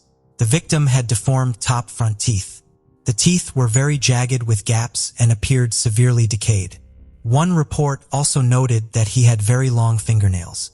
In 1981, the Park Police contacted several local hospitals, local and federal law enforcement agencies seeking missing person reports and attempts to identify the victim. They sent fingerprints to the FBI, but nothing matched the unidentified person. In 2011, Park Police Detective Monique Pettit began an investigation into the autopsy photographs, the autopsy report, and a piece of the man's hair. She submitted the hair for DNA testing and uploaded the results into a national DNA database. Detective Pettit has also contacted 52 U.S. states and jurisdictions requesting they search their databases for a match of the John Doe. She has also entered the case into the National Missing and Unidentified Person databases.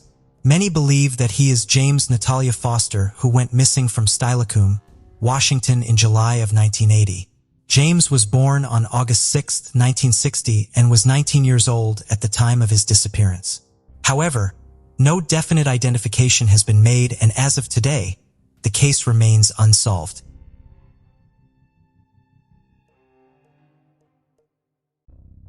The case of Rhonda Casto.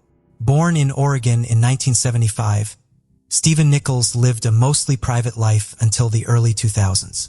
In his mid-20s, Stephen and his first wife, whose identity remains anonymous for safety reasons, moved to China. During their time there in February 2003, she accused him of attempting to suffocate her and throw her off their 8th-floor balcony. Stephen denied these allegations and faced no criminal charges in China. The marriage eventually fell apart, and by February 2005, he returned to the U.S. As a single man, he owned a 3-bedroom condo near Portland, Oregon, which was too large for just one person. This led him to search for a roommate online to occupy one of the empty bedrooms, a decision that would profoundly impact several lives.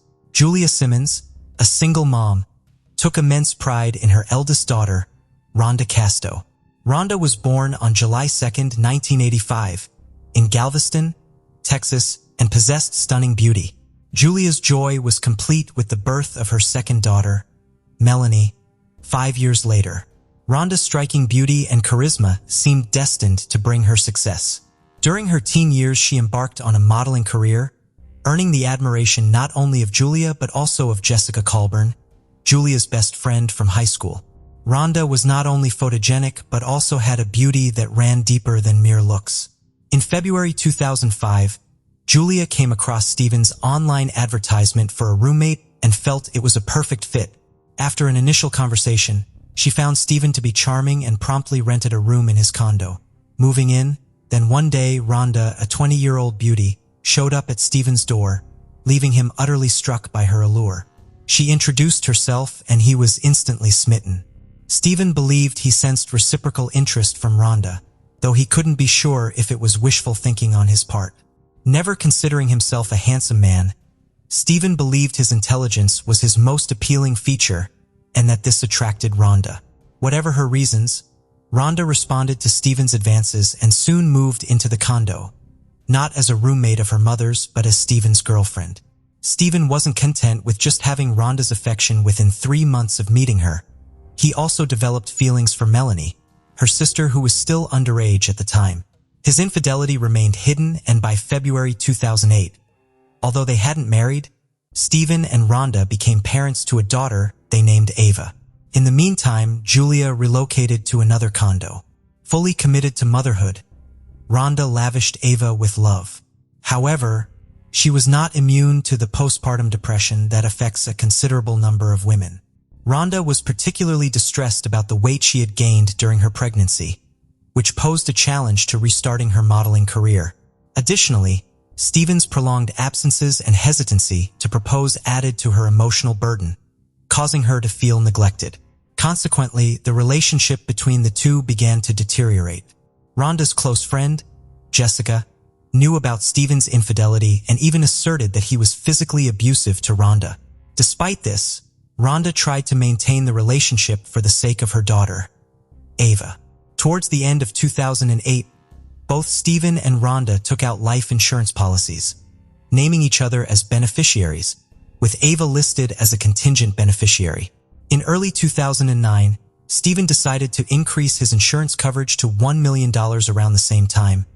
Rhonda resolved to return to her modeling career, recognizing the need to improve her physical condition first. Steven suggested they go on a hike at Eagle Creek, a popular but potentially dangerous trail in the Columbia River Gorge. Rhonda informed Julia of their plans and asked her to care for Ava for the day.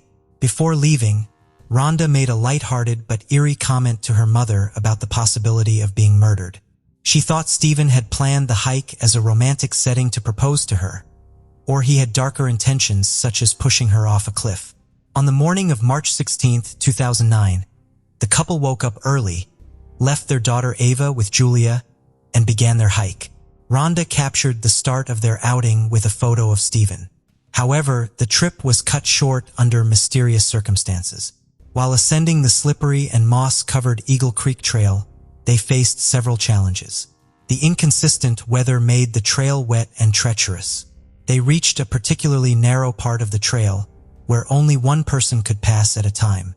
What transpired next remains an enigma known only to the couple. According to Steven's account, Rhonda was in a playful mood and had jokingly draped a towel over her shoulders, dubbing herself Supergirl. She started running and then slipped, falling from a height of over 150 feet. Steven claimed that he spent an hour looking for her through rain-soaked terrain. When he finally found her and attempted CPR, he collapsed from exhaustion. Back at home, Julia grew increasingly anxious as the day wore on.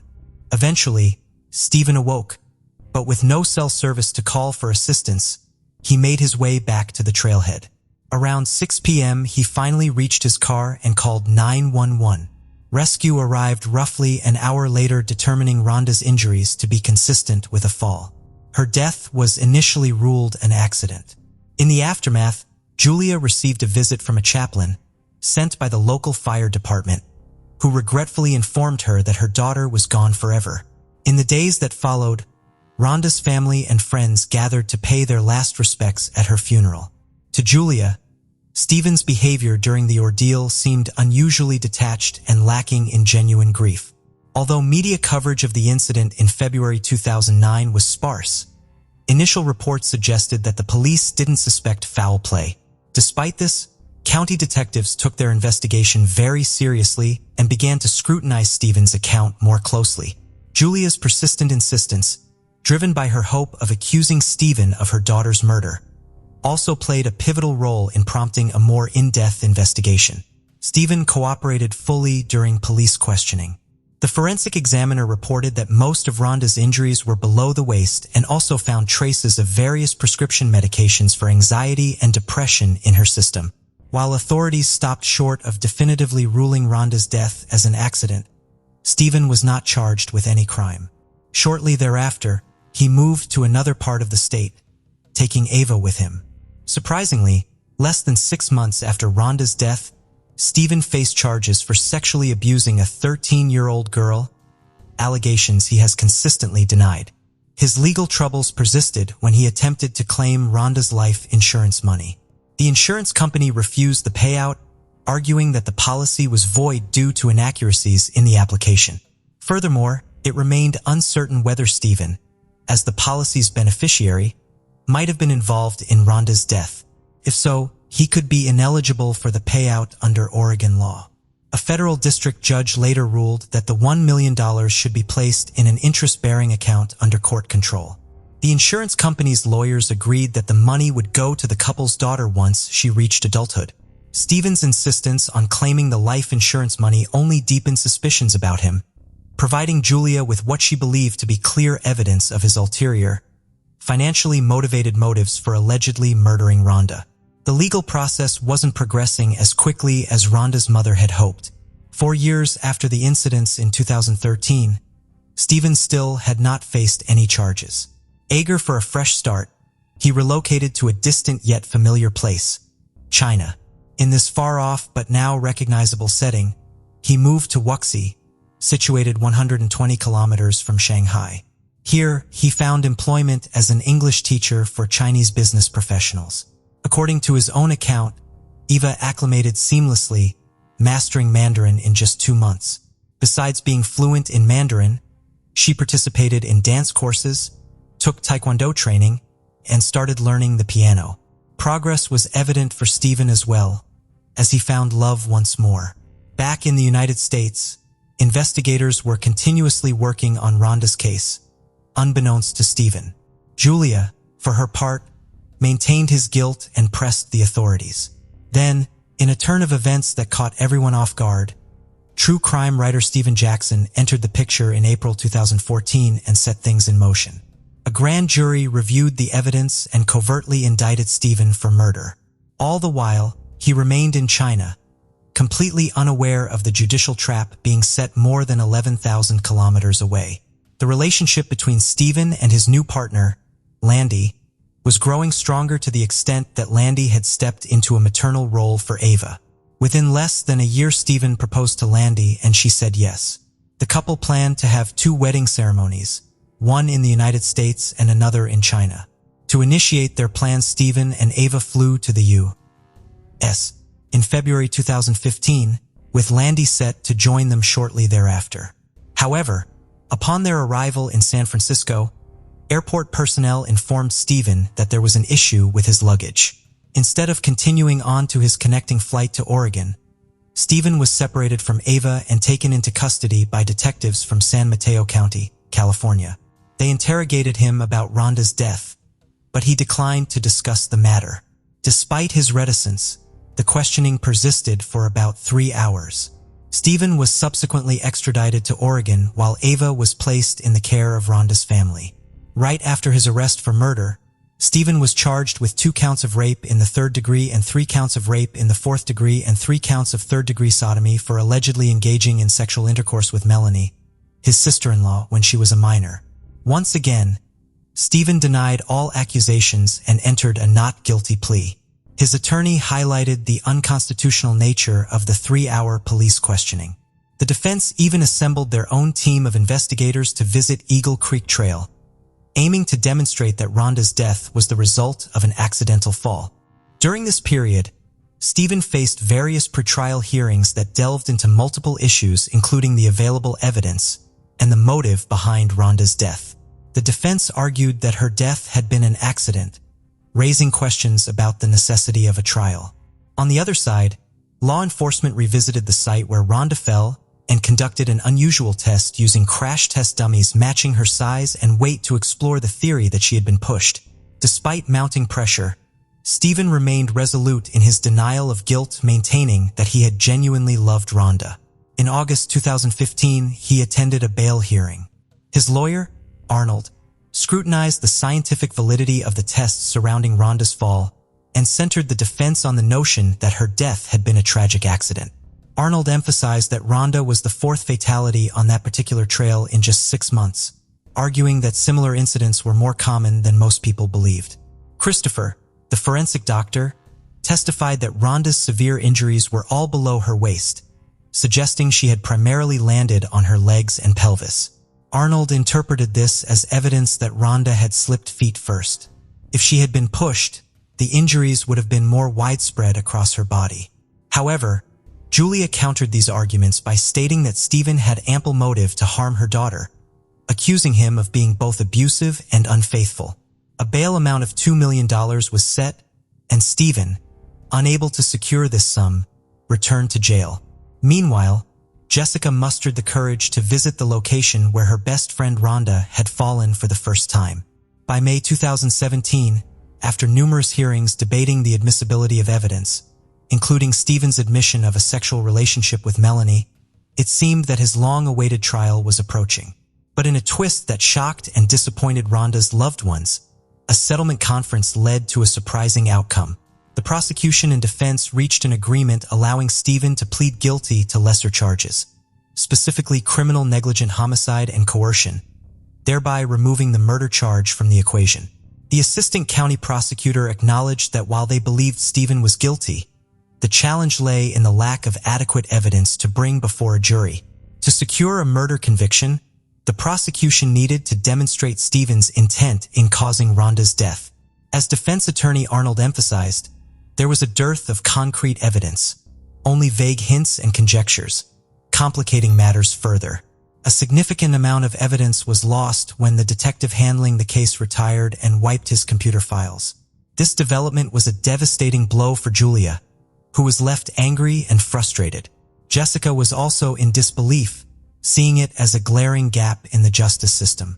Arnold consistently defended his client, arguing that innocent individuals often enter guilty pleas to achieve a particular outcome. He stated that dropping the charges enabled Stephen to continue pursuing custody of his daughter, Ava. The defense was aware of various issues plaguing the juvenile court system, where delays could significantly impede a child's reunion with their parents. Stephen himself confirmed that this was the sole reason he agreed to the deal.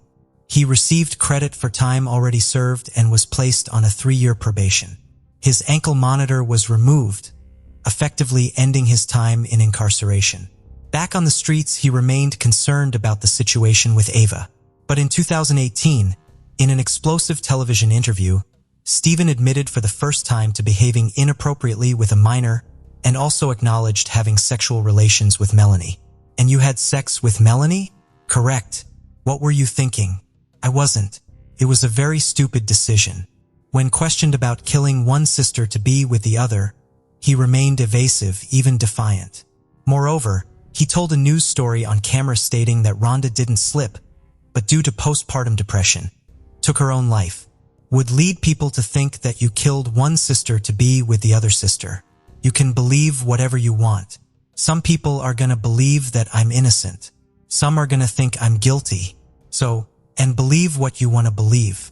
Julia reacted strongly to his claims, asserting that despite the medication her daughter was on, Rhonda would have been incapable of making such a decision, especially considering how much she loved Ava.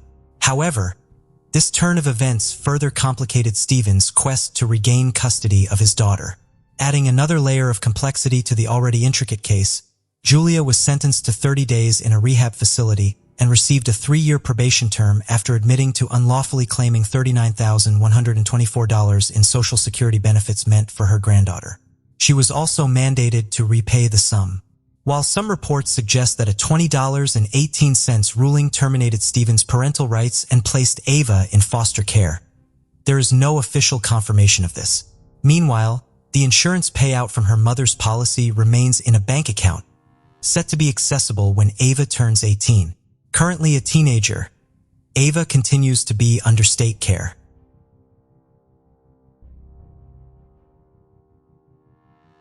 Two-year-old Jacob Gabriel Hoggle and his sister, 3-year-old Sarah Grace Hoggle, went missing on September 7, 2014 at the hands of their mother, Catherine Ashley Hoggle. Catherine had suffered from mental illness since childhood and was eventually diagnosed with paranoid schizophrenia. In August 2013, she was involuntarily committed to a psychiatric hospital and placed on medication. After her release from the hospital, Catherine moved first to a group home and then back in with Troy Turner, her children's father. Troy states that he did not know of her mental illness history until after they had children. She was enrolled in a day treatment program and her family had agreed that she wouldn't be allowed to spend much time along with the children, Sarah, Jacob, and their older 6-year-old son. On September 7, 2014, while Troy was at work, Catherine and the children were at her parents' house. At 4 p.m., Catherine borrowed her father's vehicle and told her parents she was going to take Jacob to get some pizza. She returned without Jacob and said she'd left him at one of her other son's friends' homes. Jacob had not, in fact, been left at the friend's house, but her family initially believed the story. In addition, Catherine is described as being a very manipulative and convincing person. Catherine's parents took her and her oldest son back to her and Troy's house. Troy arrived home from work at midnight and Catherine was sitting on the front porch. She asked him to drive her to the nearby store to get a Dr. Pepper. He agreed, leaving the kids at home asleep. At this point, Troy does not know that his 2-year-old son Jacob is missing and not inside the home. He states he normally checks in on the kids before going to bed, but after returning home from the store he was exhausted, feared waking them, and went straight to bed. The next morning when Troy woke up, he realized only he and his oldest son were home.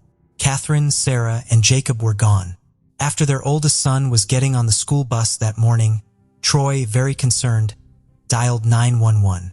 But at that point Catherine drove up and told him she had taken both Sarah and Jacob to a daycare center in Germantown, Maryland, which he initially believed.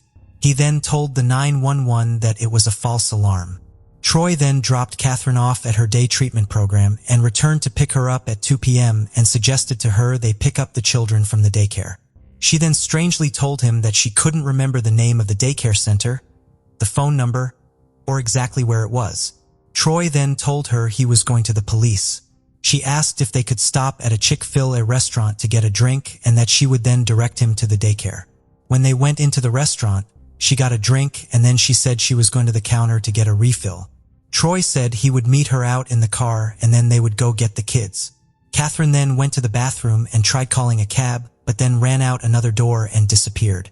For days later, Catherine was seen walking along down the street in Germantown, Maryland, wearing the same clothes on her that had been posted with her and the children's faces on it. When police asked her where the children were, she at first said she had left them with an old high school friend named Aaron, then led the police to a playground in Germantown and said she had abandoned both children there. She was arrested, charged with misdemeanor counts of parental abduction, neglect, and hindering a police investigation, and then was committed to Clifton T. Perkins Hospital Center, a maximum security psychiatric hospital in Jessup, Maryland. Doctors would evaluate her and find that she was incompetent to stand trial. Catherine has been in the hospital ever since, but she has yet to be deemed competent. Troy and her family describe her as a highly intelligent woman and believe she may be faking mental illness to escape the consequences of her actions. A person who is charged with misdemeanors and deemed mentally incompetent to stand trial can only be held for a maximum of 3 years. If they are charged with felonies, they can be held for an additional 5 years. In September 2017, 3 years after Sarah and Jacob disappeared, Catherine was charged with 2 counts of murder. She is still in the psychiatric hospital and still has to be deemed competent before she can stand trial. In 2019, the prosecution retained another psychiatrist to provide a second opinion on Catherine's competency. As for the past several years, the doctors at Clifton T. Perkins Hospital had been saying she was incompetent, but her condition was improving and she might become competent someday. The second opinion doctor agreed with the hospital's doctors. She also believed Catherine was mentally unfit for trial. Investigators also believed that Catherine had plans to take her oldest son that day and murder him as well. Thankfully, she never got the chance. Although police believe Catherine murdered her children, there is no evidence to indicate their whereabouts. She has told the staff at the hospital that her children are safe, but she continues to refuse to reveal their location. Their cases remain unsolved and foul play is suspected due to the circumstances involved.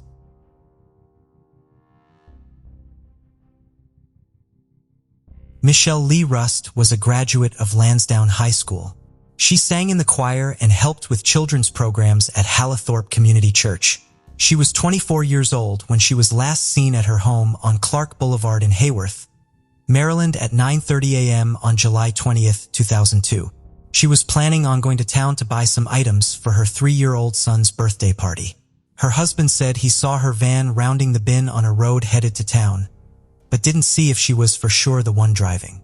30 minutes later, he became concerned that she hadn't returned and began calling family members. At 11 a.m., an hour and a half later, her father-in-law found her dark green 1998 Dodge Caravan abandoned. It was parked in front of a row of houses on Zion Avenue near the corner of Clyde Avenue and an entrance to Hillcrest Park and the nearby residential community of Lansdowne. It is said that her husband was very familiar with this area as he and other athletes in high school used to park in the exact location. The entry key was broken off in the driver's door keyhole and the rest of the keychain was missing. There was no sign of Michelle or her belongings at the scene. It was first believed that she disappeared while going to the store to buy supplies for the party. However, interviews with various witnesses have determined that no one saw her actually leave her house. Her parents think she is dead and believe she was abducted before reaching the end of the street and possibly before leaving her residence. There has been no activity on her bank account since her disappearance. Her credit cards disappeared with her but have not been used since she vanished. She had worked at a children's daycare facility before becoming a stay-at-home mother. Her family says it is extremely uncharacteristic of her to leave without warning. Authorities have not ruled out her husband as a suspect, but they have not ruled out anyone else either, except Michelle's parents. Her husband was the last person to see his wife before she vanished. He had reportedly been having multiple extramarital affairs, and Michelle was afraid that one of his girlfriends might hurt her. He had a history of multiple domestic violence assaults, and it is said that Michelle confronted him about his affairs the day before her disappearance. Her husband began dating Michelle when she was a freshman in high school and married her in 1997. He maintains his innocence in his wife's disappearance and states he does not believe she left of her own free will. He filed for divorce from Michelle in February 2007 and sought custody of their son, and eventually married one of the women that he was having an affair with. Family members say that Michelle loved her 3-year-old son and would not have disappeared on her own, leaving the child behind. She is also a diabetic and dependent on insulin. Her disappearance is still being investigated as a kidnapping by the FBI, and foul play is suspected. As of today, the case remains unsolved.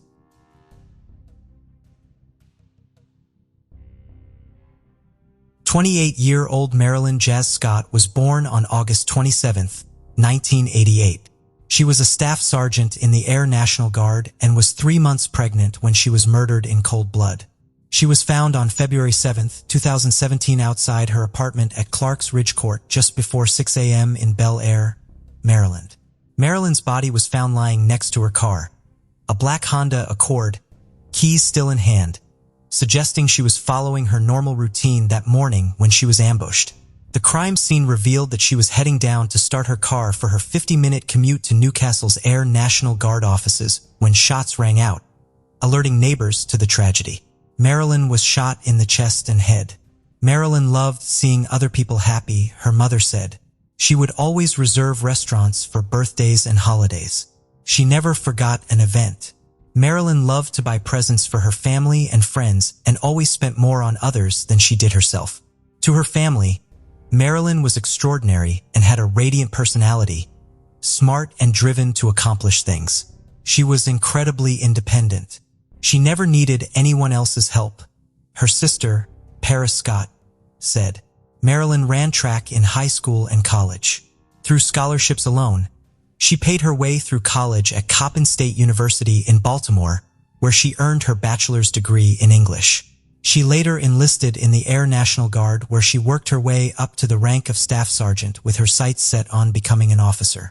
While there have been speculations as to who was responsible for taking Marilyn's life, the police maintain that there is not enough evidence to prosecute. Although she had called the police after a break-in at her residence where nothing was taken just days prior to her murder. Marilyn's mother, Brenda Ruffin, believes the suspect in her daughter's murder is not behind bars. She worries that the longer they aren't held accountable, the more opportunities they will have to do terrible things. Hartford County detectives say after taking their investigation out of state, they've narrowed down their search on who they think killed Marilyn, but they just don't have enough evidence to link the suspect to the crime. As of today, this case remains unsolved.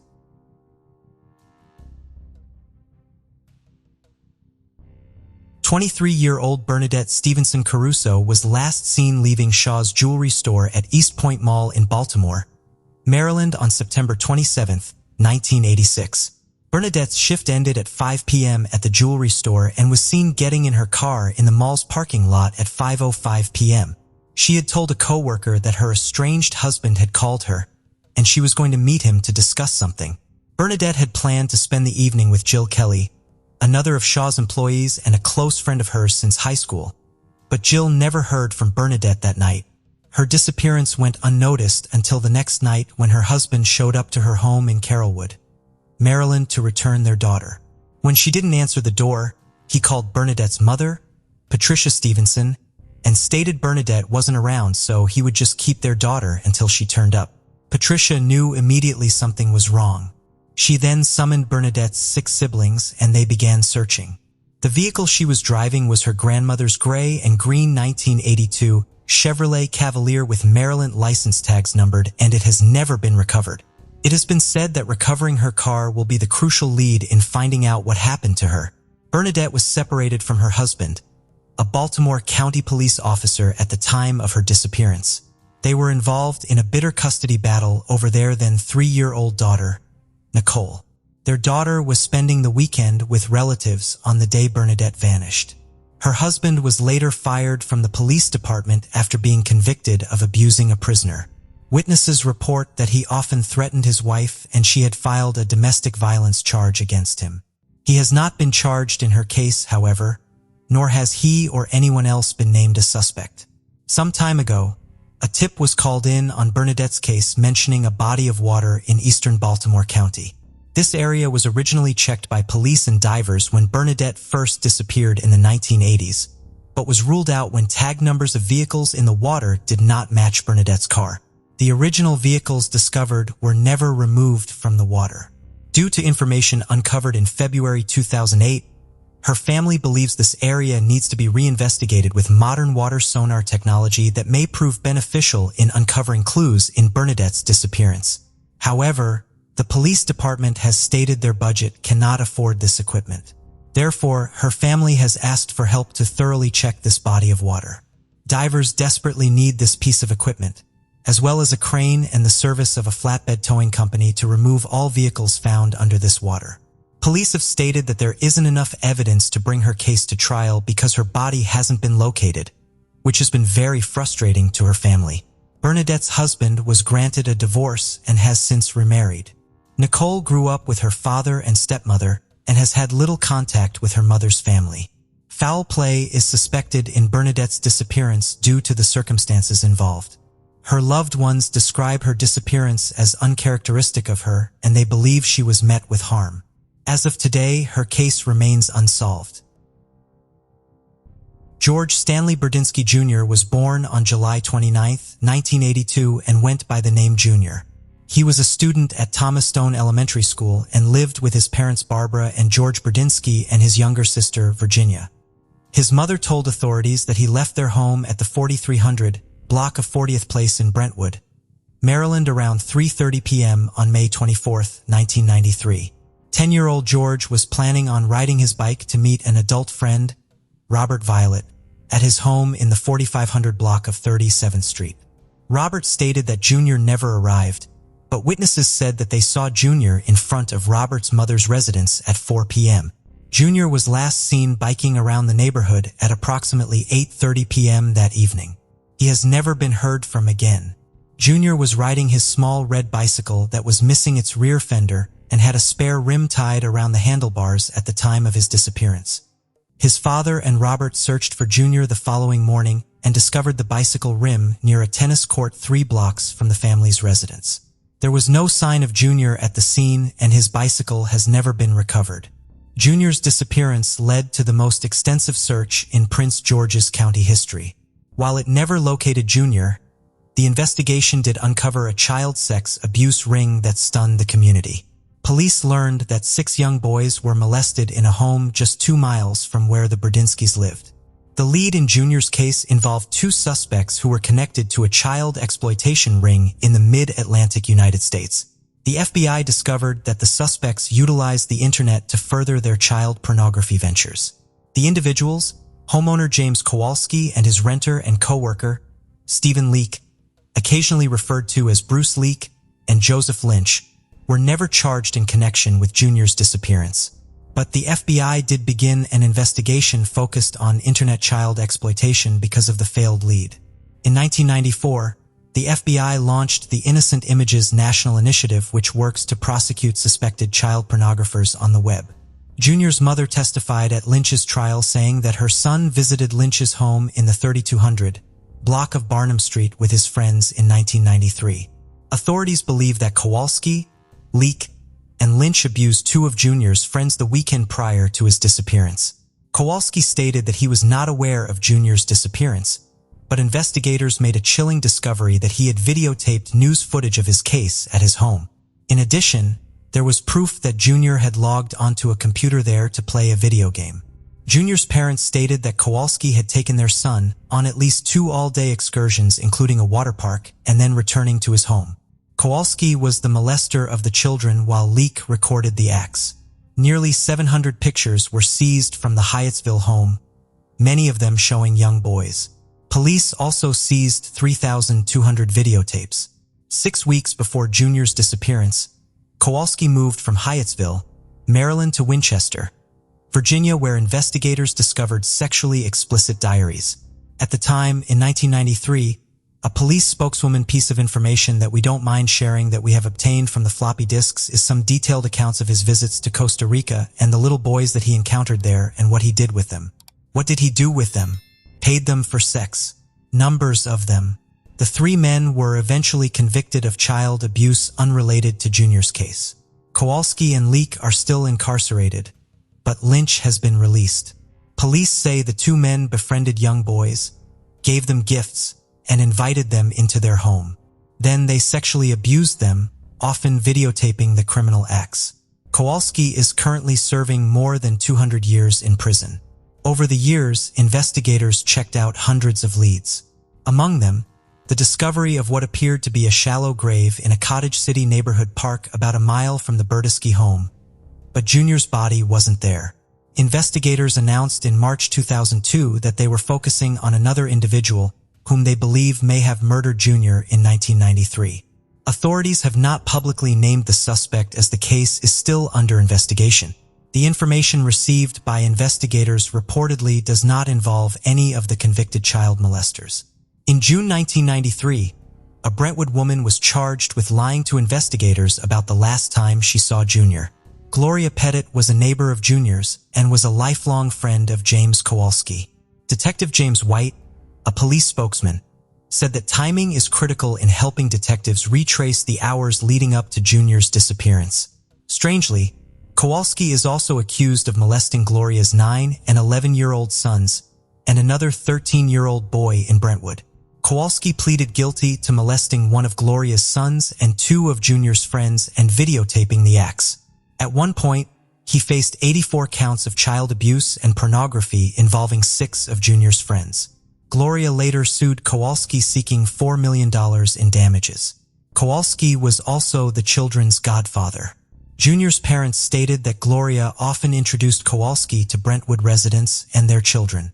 Kowalski testified in 1994 that he had an uncontrollable urge to molest children and attempted to declare he was insane, but that claim was rejected by the jury.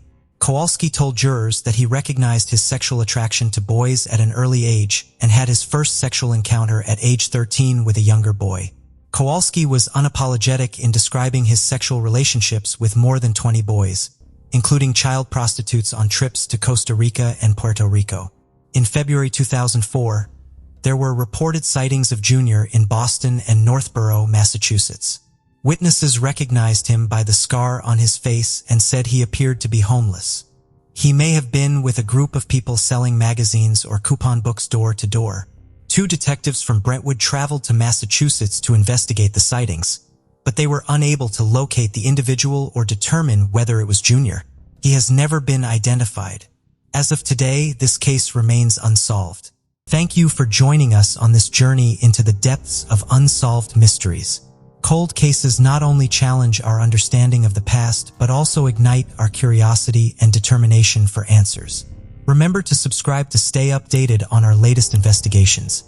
And if you have any information regarding the cases we've covered, don't hesitate to reach out. Together, we can shed light on the shadows of the past and bring closure to those who seek it. Until next time, stay vigilant, stay curious, and never stop seeking the truth.